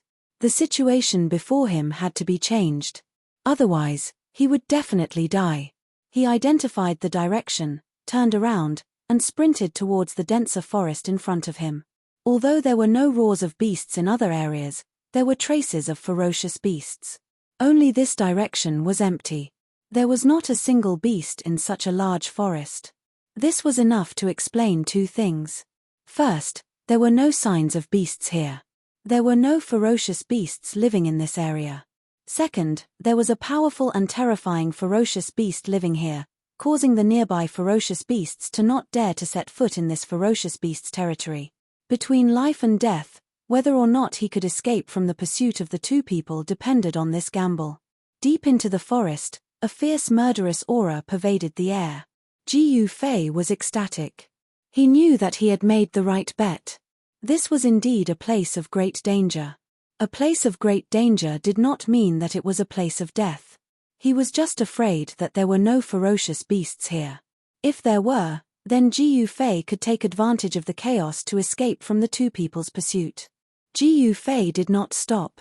He quickly ran forward, but the two people chasing behind him were aghast. They could feel the terrifying murderous aura pervading the forest. There was great danger ahead. However, these two people were already like arrows on a bowstring. They had no choice but to shoot. Today, if Ji Yufei did not die, if he managed to catch his breath, then they would be the ones to die in the future. Even the families behind them would die. The two people hesitated for a moment, but they still gritted their teeth and chased after him. If they missed this opportunity today, they were afraid that it would be difficult to kill Ji Yufei. Since they had already started, they could not stop. After traveling for a few miles, the murderous aura in the forest became even more intense. When Ji Yufei's body had more than 10 wounds, there was a peng sound. Branches and leaves fluttered in the air. He rushed out of the forest, and the field of vision in front of him suddenly widened. A strange sound immediately passed into Ji Yufei's ears. It seemed to be the cry of some kind of beast. It seemed that there was more than one sound, but many sounds. A very noisy cry came from not far in front of him. Without thinking, Ji Yufei crouched down and immediately rushed in the direction of the noisy cry. Huala, huala. While running, besides the noisy beast cries, Ji Yufei also heard the faint sound of running water. A cold murderous aura came from behind him. Ji Yufei knew that the two people were already close. In this open area, the white-robed young man was probably going to take out his saber. For Ji Yufei, who was poisoned, this was undoubtedly a fatal threat. I must not let that guy find a chance to take out his saber. All kinds of pain rushed into his head from his limbs and bones, causing Ji Yufei's running body to shake. The sweat that seeped out of his body was purplish black. This was a sign that the poison in his body was constantly being forced out. His body, which had been tempered day and night by the essence in his body, was far stronger than what Ji Yufei had imagined. As he ran, the primal qi in his body was continuously stimulated through his blood, flesh, tendons, and bones. As his tendons, flesh, and blood trembled, not only did they transmit wave after wave of primal qi, they also continuously expelled the poison from his body through his pores. The purplish-black sweat dripped onto the places that Ji Yufei passed. The leaves and weeds that were stained with the sweat quickly withered. The white-robed young man's feet whistled as he moved forward at an extremely fast speed. In an instant, he passed the black-robed young man, and the hand that was holding the saber began to move. The white-robed young man forced his way behind Ji Yufei and was about to pull out his saber. But at this time, there happened to be a coal in front of him. Without thinking, Ji Fei immediately dodged behind the colonel. "How dare you?" When the white-robed young man saw this, he couldn't help but hate. A rare opportunity to take out his saber had disappeared right in front of his eyes. Ji Fei turned around the col and saw that there was a large lake about 200 or 300 feet in front of him. The lake water was still emitting hot steam. There were many fiery red shadows that looked like little people swimming and playing in the lake water. The noisy beast cries came from ahead. That is. Ji Fei's mind was shaken as a fierce aura assaulted him. There were many fiery red figures. There were about a dozen of them in the lake. On the shore and on the surrounding trees, there were even more red figures. It's a blood monkey." A terrified cry came from behind. The two people chasing after him also saw the strange scene in front of them. Chapter 112. Is this fella crazy? The two young men who were chasing after Ji Fei were shocked when they saw Ji Fei charging towards the blood monkeys that numbered in the thousands. The crimson monkeys were rare beasts that lived in groups. If it was a single crimson monkey, these two young experts could easily kill it. However, if it was a large group of crimson monkeys, then it would be a nightmare. Even ants could bite an elephant to death, not to mention a powerful beast like this. At this moment, a series of sharp roars came from the opposite side of the mountain, breaking the tranquility of the mountain in an instant. Many fiery red shadows were moving quickly on the mountainside. The murderous aura of the blood monkeys covered the sky and covered the earth. The three men's expressions changed. The two young men in black and white immediately stopped in their tracks. They finally understood why no ferocious beasts dared to set foot in this area. Although they really wanted to kill Ji Fei, protecting their own lives was more important. At this moment, the thousands of blood monkeys were alarmed. More than a dozen strong fiery red shadows leaped from the treetops and pounced towards them. The blood monkeys were like flashes of fire in the forest. The blood monkeys were moving at high speed. They were not tall and looked like 7 or 8 years old children. Their bodies were covered in blood-red fur that flashed with a demonic red light. 4 of their claws lightly touched the branches and leaves, and they were sent flying 3 to 4 feet away. The blood monkeys were extremely agile. In just a moment, more than a dozen blood monkeys had rushed forward and surrounded Ji Fei, baring their fangs and brandishing their claws. They looked extremely ferocious. The blood monkeys were violent and had a strong sense of territory. Against ferocious beasts that dared to invade their territory, they would attack in groups and use their sharp claws to tear the beasts into pieces. Although they were small in size, the blood monkeys were extremely strong. They could tear lions and tigers apart, and their sharp claws could pierce through metal. No one dared to underestimate a large group of blood monkeys. Roar! Ji Fei let out a muffled roar from his throat. Then, relying on his copper skin and iron bones, he charged directly into the group of blood monkeys. Squeak squeak! 7 or 8 blood monkeys were knocked down by Ji Fei, and Ji Fei's clothes were torn to shreds by the blood monkey's sharp claws, leaving black and red scratch marks on his body. Although the blood monkey's claws were sharp, they couldn't break through Ji Fei's skin and flesh, which he had tempered day and night. The blood monkeys that were sent flying by Ji Fei rolled on the grass and let out mournful cries. After struggling for a while, they actually died. The blood monkeys that had grabbed Ji Fei also fell to the ground, twitching violently. After a while, they all died. The strange poison in Ji Fei's body had actually poisoned the blood monkeys. This was something that no one had expected. When the remaining blood monkeys saw Ji Fei charging over, they all retreated, not daring to touch Ji Fei. These blood monkeys were able to become fierce beasts, but they also had some intelligence. The other blood monkeys had already rushed over from all directions. The two young experts who were chasing after Ji Fei had extremely ugly expressions on their faces, and they decisively retreated. Even so, they were already surrounded by more than 10 blood monkeys. The black-clothed young man decisively waved his hands, and green energy threads shot out from his fingers towards the blood monkeys that were leading the way. Kai, Kai, Kai! The blood monkeys that were entangled by the green energy threads were all shredded into pieces, and bursts of blood mist burst out. However, once these blood monkeys saw blood, they became even more frenzied, and they pounced on the two without any regard for the consequences. Rip! One of the white-clothed youth's sleeves was torn off. Evil creature! The white-clothed young man roared and swept his right leg horizontally. Bang! He directly swept away the blood monkey that had torn off his sleeve. However, just as one blood monkey was sent flying, another one pounced on him. This kind of strange blood monkey was extremely agile and had a pair of sharp claws that could pierce through stone and gold. It was a very strong attack power, and it was not a good thing to fight against a large group of blood monkeys. Escape! The black-clothed young man and the white-clothed young man were not ordinary people, and they acted decisively. Knowing that it was impossible, they immediately retreated. The black-clothed young man killed 7 or 8 blood monkeys, and the white-clothed young man rushed out of the encirclement of the blood monkeys. Without any hesitation, they spread their legs and ran.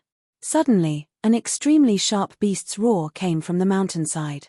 A blood shadow flashed, and a huge blood shadow leaped 4 to 5 jong and chased after the black-clothed young man and the white-clothed young man. Behind the huge blood shadow was a large group of blood monkeys. There were at least 200 to 300 of them, and they leaped and dashed towards the two of them. They were like countless flickering flames, extremely conspicuous. Oh no, that's the Monkey King. Seeing this, the two of them were immediately scared out of their wits. Without looking back, they turned around the col and rushed into the dense forest. Among the large group of blood monkeys, there must be an especially special Monkey King. The Monkey King that was chasing after the two young experts was more than 3 jong tall, and it was much more robust than the other blood monkeys. In front of the Monkey King, ordinary blood monkeys were like little children. Its blood-red fur shone with a bloody demonic light under the sunlight, and its 4 limbs were filled with a strong sense of power. Its pair of eyes emitted 2 rays of ominous light. Even though they were more than 20 jong apart, Jiu Fei could still feel the coldness in its eyes. Whoosh! The huge Monkey King's blood-red figure streaked across the sky and dashed into the dense forest, leading a group of blood monkeys into the forest. Not long after, a peerless saber aura that caused even the heaven and earth to lose their color burst out from the dense ancient forest. Following that, 9 saber auras soared out from the forest like blooming lotuses and slashed in 9 different directions. Obviously, the Blood Monkey King and its group of blood monkeys had caught up to the two of them, forcing the white-clothed young man to use his fiendish divine saber. Trying to escape the pursuit of the blood monkeys in the forest was simply like a dream. The white-clothed young man finally unsheathed his saber, and he had no choice but to do so. The terrifying saber aura slashed out hundreds of jong away, causing the forest to collapse under the vast saber aura. Countless blood shadows exploded under the saber aura, bursting out with a fishy and demonic stench. 9 slashes from the saber caused the heaven and earth to tremble. The fiendish divine saber chi was like mercury spilling onto the ground, penetrating every nook and cranny. With the Blood Monkey King at the center, the ground within 100 jong was turned into a sandy ground as 9 saber marks spread out into the distance.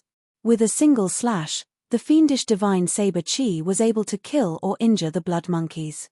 The Blood Monkey King was seriously injured and was forced to retreat. The 2 blood monkeys did not dare to stay any longer after escaping from death. After determining the direction, they retreated toward Bluestone Town. Meanwhile, Jiu Fei took advantage of the chaos to knock down a dozen blood monkeys in a row and ran in the opposite direction of the 2 blood monkeys. There were quite a number of blood monkeys surrounding Jiu Fei, but in the end, Jiu Fei relied on his unique poison physique to poison the blood monkeys one after another and broke out of the encirclement. After frantically running for 20 to 30 miles, Jiu Fei finally couldn't hold on any longer and fell into a mountain stream, falling into a coma. However, even in a coma, Jiu Fei's body was still rejecting the poison in his body. The Taiji yin-yang fishball also appeared in front of his chest. The misty yin and yang qi protected Jiu Fei's heart meridians, preventing the poison from attacking his heart and ending his life. Chapter 113. When Jiu Fei woke up from his coma, he found that he was still lying in the stream. He had a splitting headache and his entire body felt like it was being burned by flames. It was hot, very hot.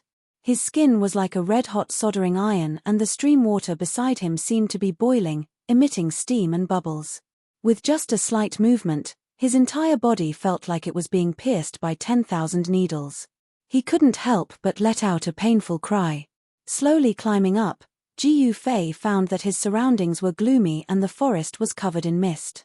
Looking up, the sky was pitch black and the clouds were surging, as if a storm was coming. Jiyu Fei couldn't tell whether it was day or night. It was completely silent and he couldn't hear any beast roars. "I'm not dead yet, I'm not dead yet," Jiyu Fei muttered to himself as he staggered along the stream. His head was dizzy and the intense pain caused his mind to be in a mess. It seemed as if he would fall unconscious again at any moment.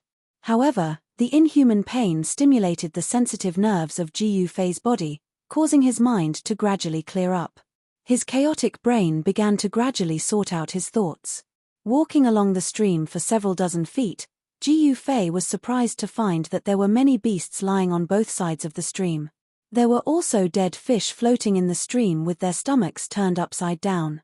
Jiyu Fei couldn't help but be alarmed. He was going upstream, so how could the fish in the stream still be poisoned to death? Just what kind of strange poison was this that was so tyrannical and powerful? The poison that was forced out of Jiyu Fei's body was actually able to infect the stream upstream. It was truly shocking. It wasn't until he walked more than 100 feet in the mountain stream that the dead fish in the stream gradually disappeared. After walking another dozen feet, Jiyu Fei saw the shadows of fish swimming in the stream. Boom! Suddenly, a bolt of lightning cut through the sky, as if it had suddenly torn a long hole in the dark sky. A burst of intense light erupted, instantly illuminating the world. A gust of wind blew past, and the trees in the forest swayed violently, rustling. The wind brought with it heavy moisture, and Jiyu Fei could smell the scent of water. A storm was coming. A strong light flashed, and Jiyu Fei could vaguely see a cliff in front of the mountain stream. There seemed to be a dark cave at the bottom of the cliff, and the stream was flowing out from that cave. Jiyu Fei had no choice but to be careful. Moreover, his current situation was not good. There were still remnants of poison in his body, causing his body to be extremely weak. If he ran into any powerful beasts, his life would be in danger. Of course, if that unlucky beast ate Jiyu Fei, it would also be poisoned to death. After being washed by the stream, most of the toxins in Jiyu Fei's body had been expelled, but some of the toxins that had invaded his internal organs were not so easy to expel out of his body. He needed to find a place, a relatively safe place, to expel the toxins. It had to be said that the two mysterious young men's methods were really despicable. Although Jiyu Fei only drank a cup of poisoned wine, he was now half dead. If it wasn't for the fact that he cultivated ancient martial arts, tempering his body day and night, and the vitality contained in his body was extremely strong, far surpassing ordinary cultivators, that cup of poisoned wine would have taken his life. Rumble. The dark clouds in the sky were so dense that they almost covered the ground. Bolts of lightning flashed in the clouds like silver snakes swimming in the clouds. The power of heaven and earth deterred all living things. At this moment, besides the rumbling thunder, not a single beast's roar could be heard. All the beasts in the forest seemed to be hiding. Jiyu Fei endured the discomfort of his body and carefully walked ashore from the mountain stream. Then, he walked forward through the trees and weeds beside the mountain stream. Sure enough, there was a pitch-black hole in front of him. When the storm was about to come and the sky was dark, the hole at the bottom of the cliff was like a gaping mouth that could swallow any living creature that passed by at any time. Jiyu Fei felt a burst of pressure. Should he go in or not? Jiyu Fei pondered. Rumble. Another shocking lightning flashed across the sky, and the sound of thunder shook the world. Seeing that the storm was coming, Jiyu Fei weighed the pros and cons, and felt that it was better to enter the cave to avoid this storm. Carefully, his footsteps were light like a leopard cat, and without any movement, he came to the side of the cave. Jiyu Fei bent down to pick up a stone, threw it into the cave, and then quickly hid to the side. Plop! The sound of water came from the cave. Jiyu Fei carefully listened to the sound in the cave, and did not move. He was not in a hurry, and it could even be said that he was very patient. After a while, there was no more sound coming from the cave, but Jiyu Fei still did not move. He knew that when some berserk beasts were hunting, they would hide very well and would not easily attack. Although the intelligence of berserk beasts was far less than that of humans, hunting was their nature. In this aspect, humans were far inferior to berserk beasts. They were the most outstanding killers in the jungle. Shaw. Heavy rain fell from the sky, covering the world with a layer of rain curtain. Lightning flashed, thunder roared, and the wind howled. The storm that had been brewing for a long time finally arrived. The rain drenched Jiu Fei's clothes, blurring his eyes. He leaned against the side of the cave, motionless. Finally, after confirming that there was nothing strange in the cave, Jiu Fei slowly walked into the cave. The cave was the source of the mountain stream. Through the flashing lightning from time to time, Jiu Fei could vaguely see the water in the cave. After the lightning passed, the cave became so dark that he could not even see his fingers. He did not know where this cave extended to. Jiu Fei did not dare to go too deep. Instead, he found a clean place near the cave entrance, leaned against the cave wall, and sat down cross-legged. He cut open his palms, and then operated the mysterious technique, slowly shaking his internal organs, muscles, and bones. Wave after wave of yuan qi began to gather in his dantian. The colorful light began to circulate, and then spread out from his dantian, spreading to his limbs and bones. The yuan qi in his body washed through his internal organs like a wave, forcing out the poison that had invaded his internal organs, through the cut skin of his palms. Gradually, with the circulation of yuan qi in Jiu Fei's body, the surrounding spiritual energy also began to slowly gather towards him, seeping into his body, causing the heat all over his body to begin to ease. As time passed, traces of poisonous blood began to seep out from Jiu Fei's palms. It was purplish-black blood, and besides the stench, the poisonous blood also carried a faint fragrance, like the fragrance of some kind of flower. While Jiu Fei was in the cave operating the mysterious technique to expel the poison, in a courtyard in Bluestone Town, a room next to a lotus pond emitted a bright light. A black-clothed man wearing a straw raincoat and a bamboo hat braved the heavy rain and hurriedly walked in from outside the courtyard. He bypassed the lotus pond and went straight to the room that was still lit.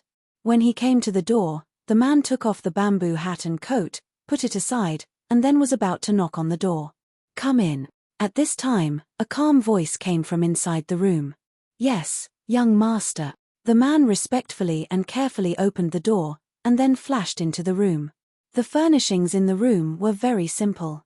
There was a bed, a table, 2 tea tables, and several chairs. The 2 walls of the room and the table were burning with red candles. A young man was holding a book, reading under the candlelight. "Young master, this is information about those 2 people." The person who came in was a middle-aged man with yellow skin. This person's eyes were full of spirit, and his footsteps were silent. It was obvious that he was a smart and capable person. The young master put down the book in his hand, took a stack of papers from the middle-aged man, and then began to read. After only reading a few, the young man's face changed. Chapter 114. A storm enveloped heaven and earth. The lightning in the sky danced like silver snakes, and thunder shook the sky. The power of heaven and earth was irresistible. In the depths of the forest, the cave where Jiu Fei was in had become a water curtain cave. The rainwater rushing down from the cliff almost covered the cave entrance. On a rock beside the cave entrance, Jiu Fei sat cross-legged with his back against the cave wall. Faint rumbles of thunder could be heard all over his body, as if he was resonating with the thunder and lightning in the sky. The sound of the heavenly thunder drum forged his muscles and bones.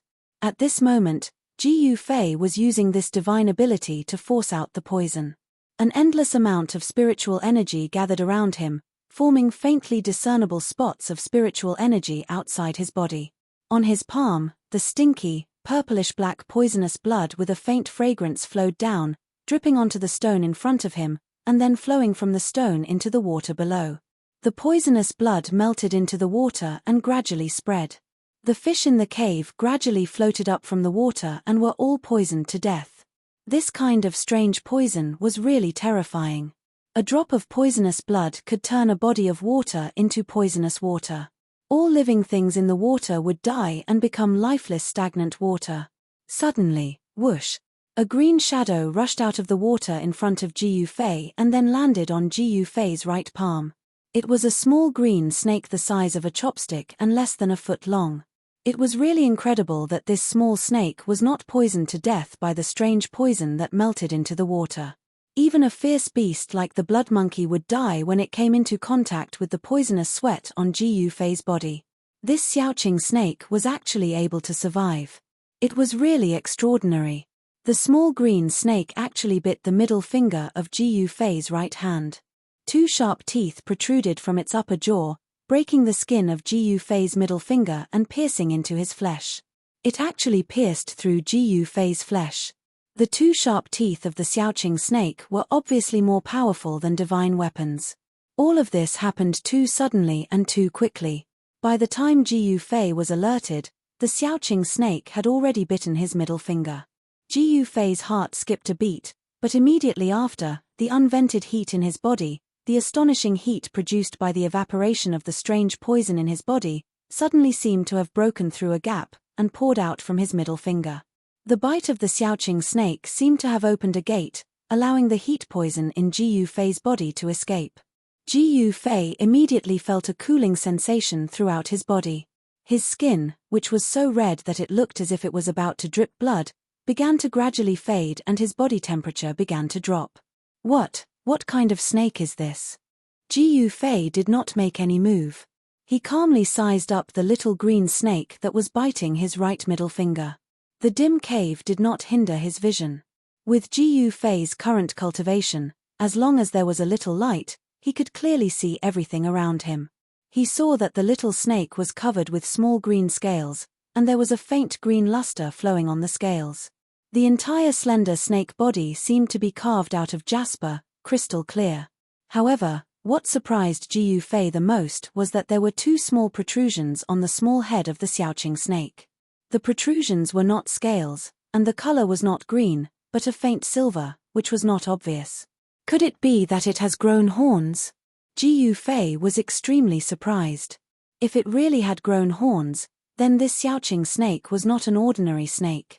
It was said that there were some strange beasts in the world that inherited a trace of the bloodline of ancient holy beasts. If the trace of bloodline in their body could be stimulated, and if it was enlarged infinitely, the power of ancient holy beasts could be reproduced. Could it be that this Xiaoqing snake was actually a holy snake with a trace of the bloodline of a real dragon? If that was the case, the potential of this Xiaoqing snake was simply unlimited. Returning to its ancestry, with the body of a snake, the holy snake with the bloodline of a real dragon. Even after thousands of generations, the bloodline of a real dragon was extremely thin, but there was still a chance of returning to its ancestry.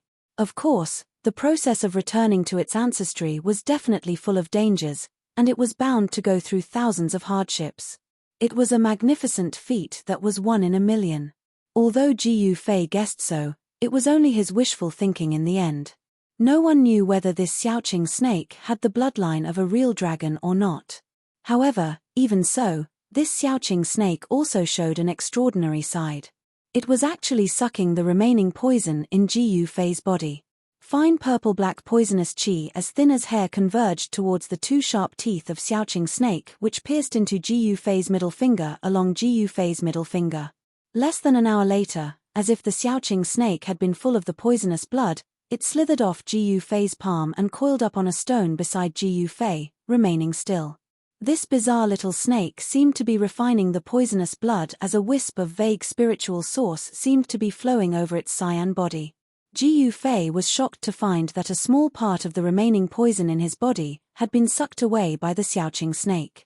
The bloody color over its body had faded away as it gradually recovered its strength. It seems that it will take me a few days to completely remove the remaining poison in my body. Dragon Emperor City, Ruin Heavenly Realm, I'd better not waste time. Ji Yufei couldn't help but worry about it.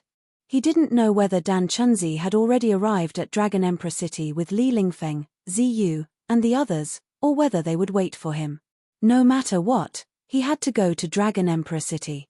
Ji Yufei faintly felt that the trip to Ruin Heavenly Realm might be an opportunity for him to break through his destiny. He would not give up until he was in despair. Among the 9 meridians of Taishen sect, Green Spirit Peak had been declining for hundreds of years. Not only were they ridiculed by their peers, But even few people in the top 3 Taoist sects mentioned Green Spirit Peak. It seemed that people in the cultivation world had forgotten about the existence of Green Spirit Peak in Taishen sect. Ji Fei had a heavy burden on his shoulders. Whether he liked it or not, as the only successor of Green Spirit Peak, the heavy burden of revitalizing Green Spirit Peak naturally fell on his shoulders. He couldn't avoid it even if he wanted to. The storm raged for several hours before it gradually weakened. When the clouds and rain dispersed, endless starlight sprinkled down from the sky. At this time, it was already night time. Dripping sounds could be heard everywhere, and the air was filled with water vapor. Ji Fei's body seemed to be rippling with a layer of the world's yuan qi, which was the power of water of the 5 elements. The essence of heaven and earth that Ji Fei absorbed mainly consisted of wood essence, earth essence, and water essence, while the fire essence and metal essence were much thinner. The 5 elements inside and outside resonated with each other. Using the 5 elements inside his body to guide the 5 elements of heaven and earth into his body, Ji Fei's body seemed to be injected with endless vitality. His injured body that had been ravaged by the strange poison gradually recovered its vigor. Ji Fei had already recovered some of his cultivation strength. If he didn't encounter any powerful fierce beasts, he could easily protect himself in this endless primeval woods. Ji Fei continued to agitate the essence in his body, gathering the spiritual yuan of heaven and earth to refine his injured body. He slowly forced the remaining poison out of his body like silk. It was not until the sun rose in the east that he woke up. The moment he opened his eyes, the Xiaoqing snake on the rock sensed that something was wrong. It raised its head vigilantly and flicked its tongue. Ji Fei smiled indifferently. He didn't have any hostility towards the Xiaoqing snake. Instead, he stood up and took off the tattered clothes on his body. Then he got down from the rock and walked into the water to wash himself. Chapter 115. At noon 3 days later, on the avenue leading to Dragon Emperor City in South Wilderness, a fleet of vehicles was moving forward while the horses were roaring. There were many boxes or bags of goods on the big carriages being pulled by 4 horses side by side. After counting carefully, there were 20 to 30 such big carriages. The carriages were guarded by over 100 mercenaries who were holding weapons in their hands with dumbfounded looks. On both sides of the avenue were dense primitive woods. Some fierce beasts might jump out of the woods at any time. Therefore, these mercenaries dared not be careless. There was a carriage in the middle of the fleet. Its window was covered with a cloth curtain. Nobody could see clearly who was sitting inside. That person inside was also very mysterious. Even when the fleet stopped for a rest and lunch, that person didn't get out of the carriage. What made those mercenaries confused was that this boss Zheng, a salt merchant from Central Plains, treated the person inside the carriage very respectfully. He always came back from the front of the fleet to greet the person inside the carriage. The leader of this group of mercenaries was a man with a full beard and a short stature. He was lean and strong, and wherever his skin could be seen, his muscles were like coiling dragons, full of power. This bearded man was clearing the way in front of the fleet with Boss Zheng, a salt merchant from Central Plains. With a pitch-black huge axe on his shoulder, the bearded man was humming a folk song, which made him look majestic. Hehe. Boss Zheng, what's the background of that person in the carriage behind us? The bearded man smirked as he asked a slightly fat middle-aged man in brocade clothes who was riding a tall horse on his side. I can't tell you, Boss Zheng said mysteriously with a smile. Boss Zheng, we're old friends. Your goods have been escorted by this old Hu and a bunch of brothers over these years. As we're familiar with each other, please tell me something. The bearded mercenary leader Old Hu's curiosity was aroused by Boss Zheng. This bearded man was the head of a mercenary organization among numerous mercenaries who were active between Bluestone Town and Dragon Emperor City. There were many such mercenary organizations in Bluestone Town. This bearded man was a bit famous in the circle of mercenaries. Merchants traveling from south to north, unless they were strong and had a large number of specially trained guards, they would have to hire mercenaries to protect their goods. However, the price of hiring a group of mercenaries was not low. This trade route in the southern wasteland was not peaceful at all. No merchant dared to walk in the southern wasteland without hiring mercenaries. Without the protection of mercenaries, not only would their goods be robbed by bandits, even their lives would be threatened. In the southern wasteland, killing people and robbing them was a common occurrence. Spending some money to hire dozens of mercenaries to protect the safety of the goods and people was still very worthwhile. Hee. This person is my benefactor, he saved my life. Boss Zheng laughed. When the bearded man heard this, he couldn't help but ask, what happened? Could it be that Brother Zheng encountered those robbers who killed and robbed people? Yes. We didn't encounter bandits, but a herd of beasts, and it was a large group of bloodthirsty wolves, said Boss Zheng. Bloodthirsty wolf pack? The bearded man couldn't help but suck in a breath of cold air. The bearded man had traveled between Bluestone Town and Dragon Emperor City for many times. Of course, he knew the power of fierce wolves. They were a group of ferocious beasts that ate humans without spitting out their bones. Did that man save you from the wolf pack? The bearded man asked in disbelief as he widely opened his eyes. Boss Zheng nodded and couldn't help but think of an evening 2 days ago. At that time, when his convoy was less than 50 miles away from Bluestone Town, they encountered a pack of bloodthirsty wolves that suddenly rushed out of the dense woods. Over 100 fierce wolves as large as calves were enough to tear them apart and devour them. Even their bones might not be left. When they were in a hopeless situation, a man appeared. This man showed his great battle strength and easily killed the bloodthirsty wolf king among the wolves, scaring them away. Therefore, Boss Zheng went forward to express his gratitude. After a short talk, Boss Zheng knew that this youth was also heading for Dragon Emperor City. Therefore, he enthusiastically invited this youth in white clothes to go with them so that they could take care of each other on the way. Of course, this Central Plains salt merchant, Boss Zheng, also had his own selfish motives. This young man could kill the wolf king among the wolves as easily as taking something out of his pocket. With this young man in the convoy, he did not have to be so worried. After thinking about it for a short while, the youth agreed. However, he put forward a condition to Boss Zheng. He didn't want to see anyone else except Boss Zheng. There was a courier station 60 miles away from Bluestone Town. Boss Zheng and Big Beard arranged to meet there. From the courier station to Dragon Emperor City, Boss Zheng's fleet would be escorted by Big Beard and over 100 mercenaries. In the mercenary industry, they ate on the edge of a knife and lived a life where there would be no tomorrow. However, the treatment was generous. Even if they were to die a heroic death, their families would receive a large pension and they would not have to worry about food or clothing for the rest of their lives. Therefore, although this industry was full of dangers, many people joined mercenary teams. I see. After hearing Boss Zheng's explanation, the bearded man didn't ask him about that person in the carriage anymore.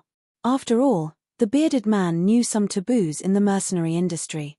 He would never ask about things that he shouldn't know. Even if he knew, he would pretend to be deaf and dumb. Curiosity was not a good habit. It was often fatal.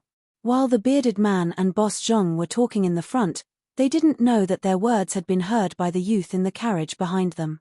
The carriage that the young man was in was at least 100 feet away from Big Beard and the others who were clearing the path ahead. However, with the young man's cultivation base, any movement within 100 feet would not be able to escape his eyes and ears. Even if an embroidery needle fell to the ground, he would be able to hear it clearly. Humph. This guy surnamed Zheng is smart. He didn't expose my look. A youth was sitting in the carriage with legs crossed. A small cyan snake was coiling on his right hand. 2 tiny teeth holes could be vaguely seen on the middle finger of the youth's right hand. The carriage seemed to be filled with a faint fragrance of plants. The youth's eyes were like cold stars, his face was like a knife, and his black hair casually draped over his shoulders. Who else could it be but Jiu Fei? You little guy, you actually swallowed a beast crystal. That's really surprising, Jiu Fei said with a faint smile as he gently played with the xiaoqing snake on his hand. It turned out that when this little azure snake had entered Jiu Fei's magic treasure pouch that day, it had actually gone for the beast crystal within the magic treasure pouch and swallowed the jade green beast crystal that was the size of a finger. The jade green beast crystal that looked like a pearl was something Jiu Fei had obtained from the 3-eyed divine mink that he had met by chance. However, it had now been swallowed by the xiaoqing snake. After swallowing the beast crystal, the Xiaoqing snake's abdomen bulged. That beast crystal was not that easy to refine. After swallowing the beast crystal, the Xiaoqing snake became listless. Only when Ji Yufei used his power to expel the poison did the Xiaoqing snake slowly crawl out of the magic treasure pouch and suck the poison in Ji Yufei's body. 2 days ago, when Ji Yufei came out of the primitive forest, he met Boss Zhang and his group who were surrounded by wolves. So he killed the Wolf King, scared off the wolf pack, and saved Boss Zhang and his group. He didn't like to deal with people, so he wanted to leave. However, when he talked with Boss Zhang, he found out that Boss Zhang was a salt merchant in the Central Plains. He was preparing to transport 10 carts of salt to the southern wasteland to sell. The southern wasteland didn't produce salt, so it was rare in the southern wasteland. Boss Zhang transported the salt to the southern wasteland in exchange for its rare products, and then transported it back to the Central Plains to earn the difference in price. Back and forth, Boss Zhang could net tens of thousands of gold with each trip. However, his strength was limited. He couldn't sell salt to the southern wasteland on a large scale. 4 big organizations like Haotian Business Group and Rising Sun Trading Company, they could make more than tens of thousands of gold coins by traveling between the Central Plains and the southern wasteland. Boss Zhang's tens of thousands of gold coins couldn't even match the fraction of those organizations. This was the advantage of big business groups and big trading companies. With great wealth and power, they could always do big business. They could dispatch hundreds or even thousands of people. Additionally, they had their own guards. They didn't need to hire mercenaries at all. Boss Zhang invited them. Therefore, Ji Yufei agreed to go to the Dragon Emperor city in the southern wasteland with Boss Zhang and his group. In a couple of days, the remaining poison in my body would be completely removed. Wait for me, those 3 guys. I will definitely take revenge for them. When Ji Yufei thought about how he was almost poisoned by Chu Tian and those 2 mysterious young men and lost his life, he found it difficult to restrain the rage in his chest. These 3 people had already been on his must-kill list. Of course, he didn't know that Chu Tian was just used as a spear by others. Beitang Ao and Dongfang Long secretly tampered with the liquor that Ji Yufei drank. Chu Tian didn't know this. Moreover, Chu Tian didn't know these 2 people either. However, even if Chu Tian knew that it was done by these 2 people, he didn't dare to denounce them. After all, the forces behind these 2 people were not small. The abdomen of that Xiaoqing snake was still bulging. That beast crystal had not been completely refined. After sucking the poisonous blood, the green snake lazily crawled back into the magic treasure pouch on Ji Yufei's waist. This little guy didn't seem to be shy with strangers and wasn't afraid of Ji Yufei. This Xiaoqing snake stayed with Ji Yufei for the time being because there were 2 items in Ji Yufei's magic treasure pouch that attracted this little guy. An egg-sized yellow beast crystal and a pitch-black bead. The bead was more advanced than the beast crystal. It was a beast core. Only demonic beasts could form beast cores inside their bodies. That bead was the inner beast core of that immature black water serpent that Ji Yufei got from the mysterious cave at the bottom of the icy green pool. At this time, the speed of the caravan suddenly slowed down, and a clamor came from the front. Ji Yufei peered through the curtain and saw a large group of people with flags fluttering in the wind a few dozen meters ahead. Rising Sun Trading Company, Chu? Ji Yufei vaguely saw the following words on the flags. At the sight of these words, Ji Yufei's pupils instantly contracted. Chapter 116. The scale of the Rising Sun Trading Company's caravan was very large. There were about 300 to 400 yellow-robed guards wearing soft armor and purple headbands on their foreheads, riding on tall horses. Furthermore, the horses that the yellow-robed guards rode on were not ordinary horses. They were black-armored war steeds, and they were all 1 in 1,000 excellent steeds. Only a great force like the Rising Sun Trading Company could possess black-armored war horses, which were comparable to the heavy cavalry of the 3 empires. Of course, the yellow-robed guards of the Rising Sun Trading Company did not dare to wear armor, boots, and helmets in public. This was because doing so would be a great taboo of the 3 empires. The empires could turn a blind eye to the training of guards in private. However, if they trained soldiers in private, it would be a different matter. They could be accused of conspiring at any time and be punished with the extermination of their entire clan. Even so, these 300 to 400 yellow-robed guards of the Rising Sun Trading Company could rely on the black-armored war horses to break up and defeat thousands of bandits in an instant, even if they encountered them. This was not an exaggeration. TSK. Look at their equipment. That's what you call excellent equipment. Big Beard, who was carrying a huge axe, licked his lips when he saw the black-armored war horses under the yellow-robed guards. The envy in his eyes was revealed without any concealment. Banners fluttered, carriages roared, and horses roared. This was simply a march, not a caravan. The Rising Sun Trading Company's ostentatious display was big enough to deter the few bandit forces that had designs on them. Hee, Brother Beard, if you are envious, you can join the Rising Sun Trading Company. With Brother Beard's strength, isn't it a piece of cake for you to be the commander of the guards? Boss Zheng said with a smile. Bah. To be someone else's slave. Do you think I'm stupid? I'm not that cheap, Big Beard said while glaring. This Big Beard was obviously a person who would rather be a beggar than a slave. Big Beard and the others slowed down the speed of the caravan and followed the Rising Sun Trading Company from a distance. The smoke and dust in front of them blew over from time to time, but they did not mind it. Instead, they chatted and laughed in a relaxed manner. It seemed that following behind them and eating their dust was also a pleasure. Even the big bearded man hung the big axe on the saddle, tore open the leather armor on his chest, and chatted with Boss Zheng. They talked about everything under the sun, and spittle flew everywhere.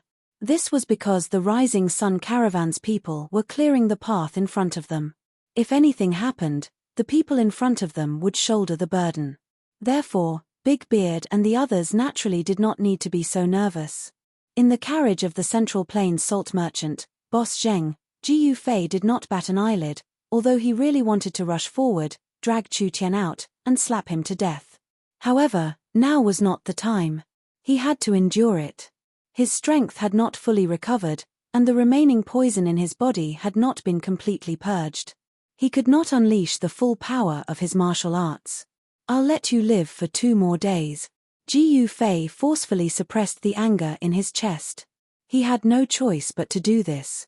He had to kill Chu Tian in his peak state, because Chu Tian was not simple.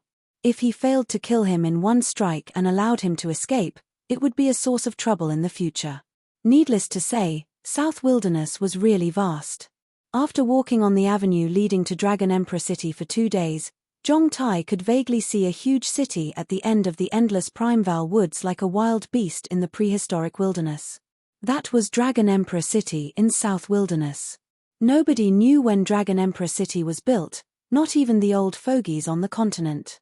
Perhaps Dragon Emperor City had existed for a long time. As a result, people's memory about Dragon Emperor City had been eroded by the merciless time. It was said that Dragon Emperor City had existed in South Wilderness since far ancient times.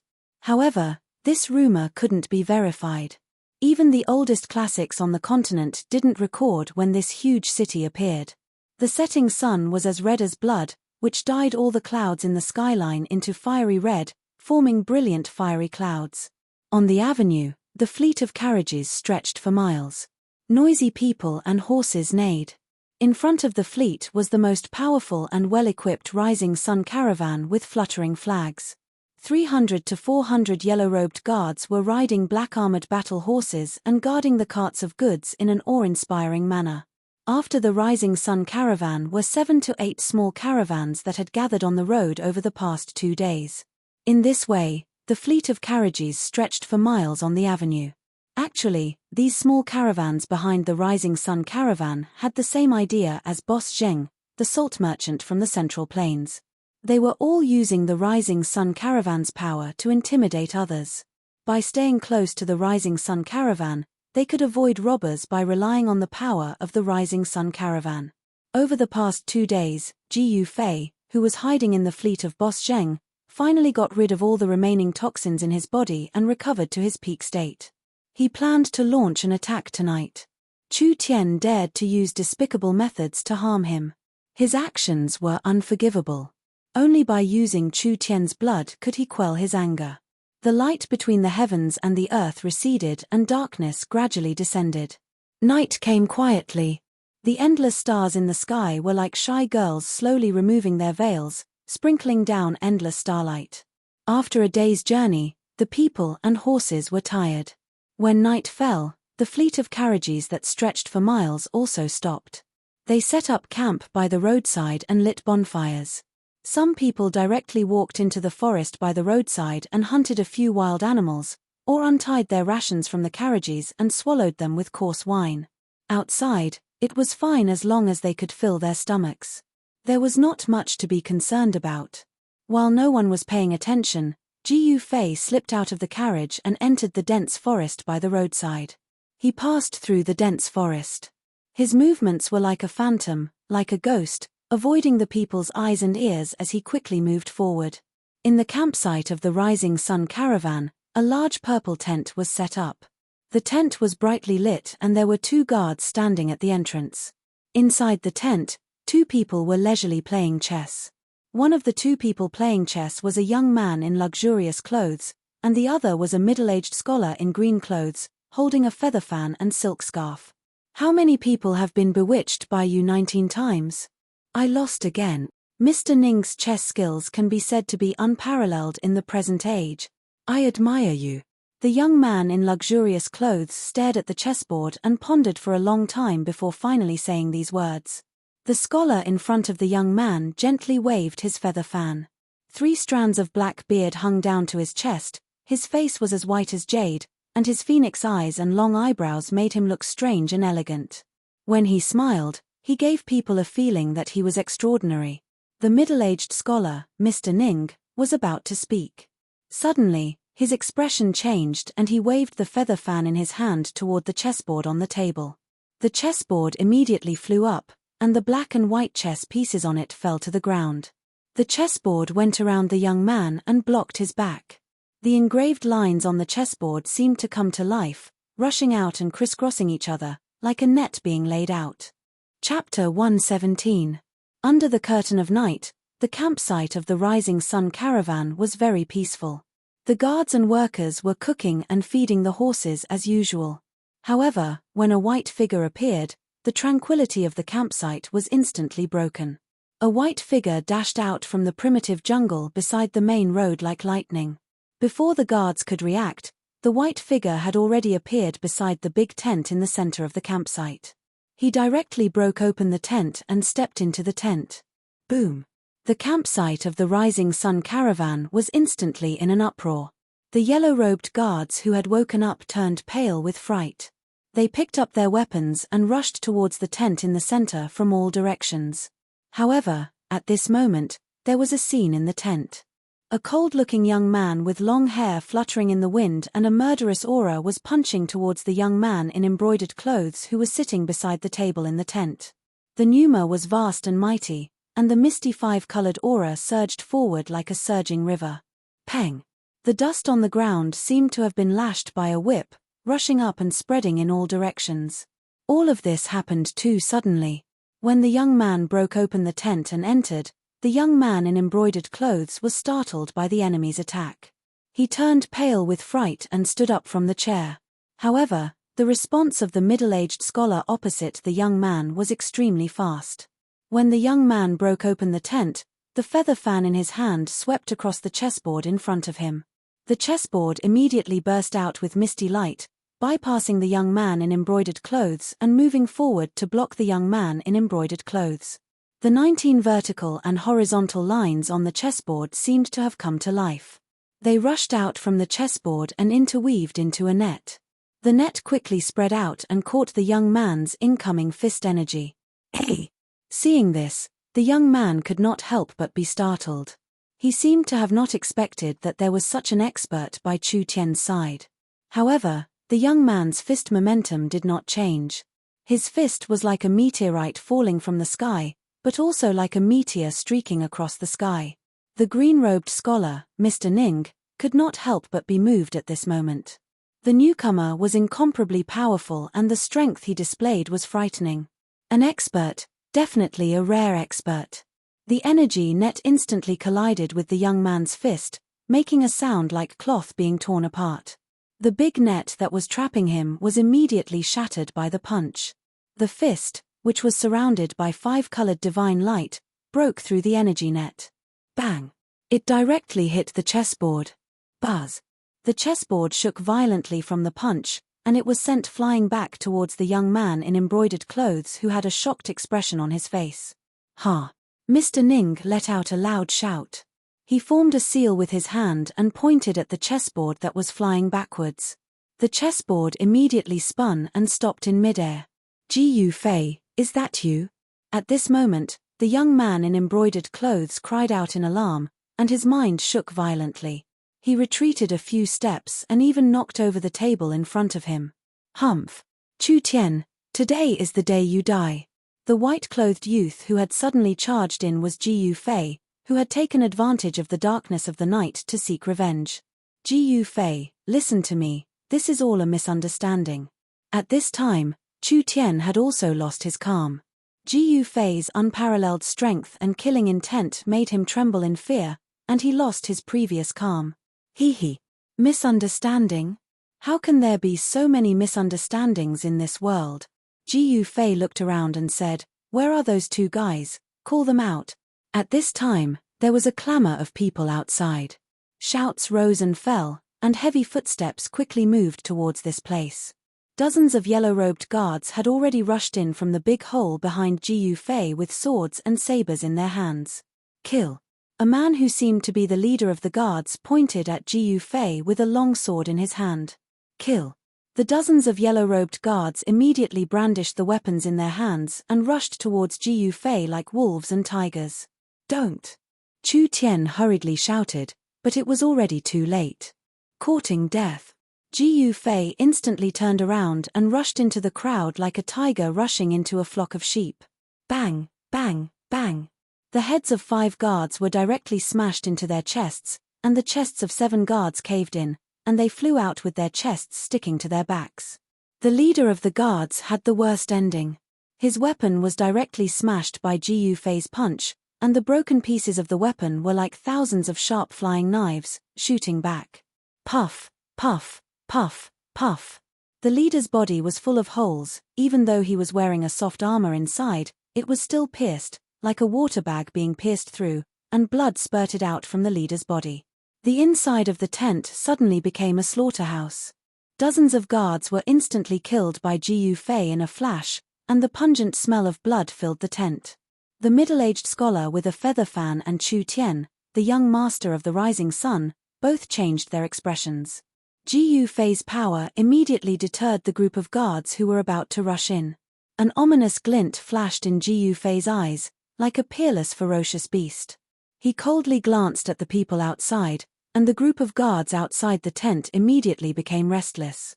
They looked at each other, and for a moment, no one dared to enter the tent again.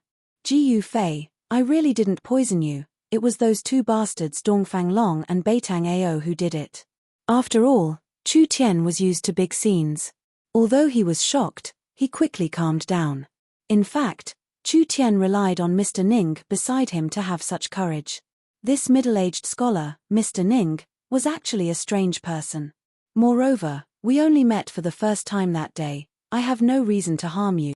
Chu Tian quickly said again. He could see that Ji Fei was a decisive person, and this kind of person was not to be trifled with. When Ji Fei heard this, he couldn't help but be startled. Chu Tian's words seemed to be reasonable, and it was impossible for Chu Tian to make a move on a stranger without any reason. Dongfang Long, Beitang Ao? Dongfang. Could it be?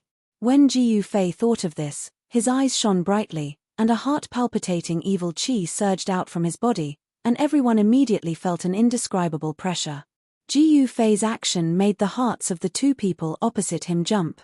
Mr. Ning even suspended the chessboard in front of him, and looked at Ji Fei with a serious expression. If Ji Fei made any strange movements, he would mercilessly attack. This chessboard had actually been refined into a treasure by Mr. Ning, and the power displayed just now was just the tip of the iceberg. At this moment, a white strange bird flew in from outside the tent and landed on Chu Tian's shoulder. This strange bird was only the size of a fist, and its feathers were as white as snow. It had a pair of sharp golden claws, and there was a strand of bright red feathers on its head. If one didn't look closely, one would think that it had a red flesh crown. There was a cylinder tied to the strange bird's leg. Chu Tian quickly untied the cylinder from the bird's leg, and then took out a roll of paper from it. Ji Yufei, I know where Beitang Ao is. You can go find him directly, and prove that what I said is true. Chu Tian opened the roll of paper, and said to Ji Yufei after reading it anxiously. He is there? Ji Yufei asked. He had already vaguely guessed that this matter was not that simple, and it might be a disaster. Dongfang family. Ji Yufei felt a burst of irritation. They are confronting the Haotian caravan 30 li ahead, Chu Tian said quickly. Whoosh! A strong gust of wind suddenly blew within the tent. Ji Yufei's figure had already disappeared from the tent. A white figure quickly rushed out of the rising sun caravan's campsite.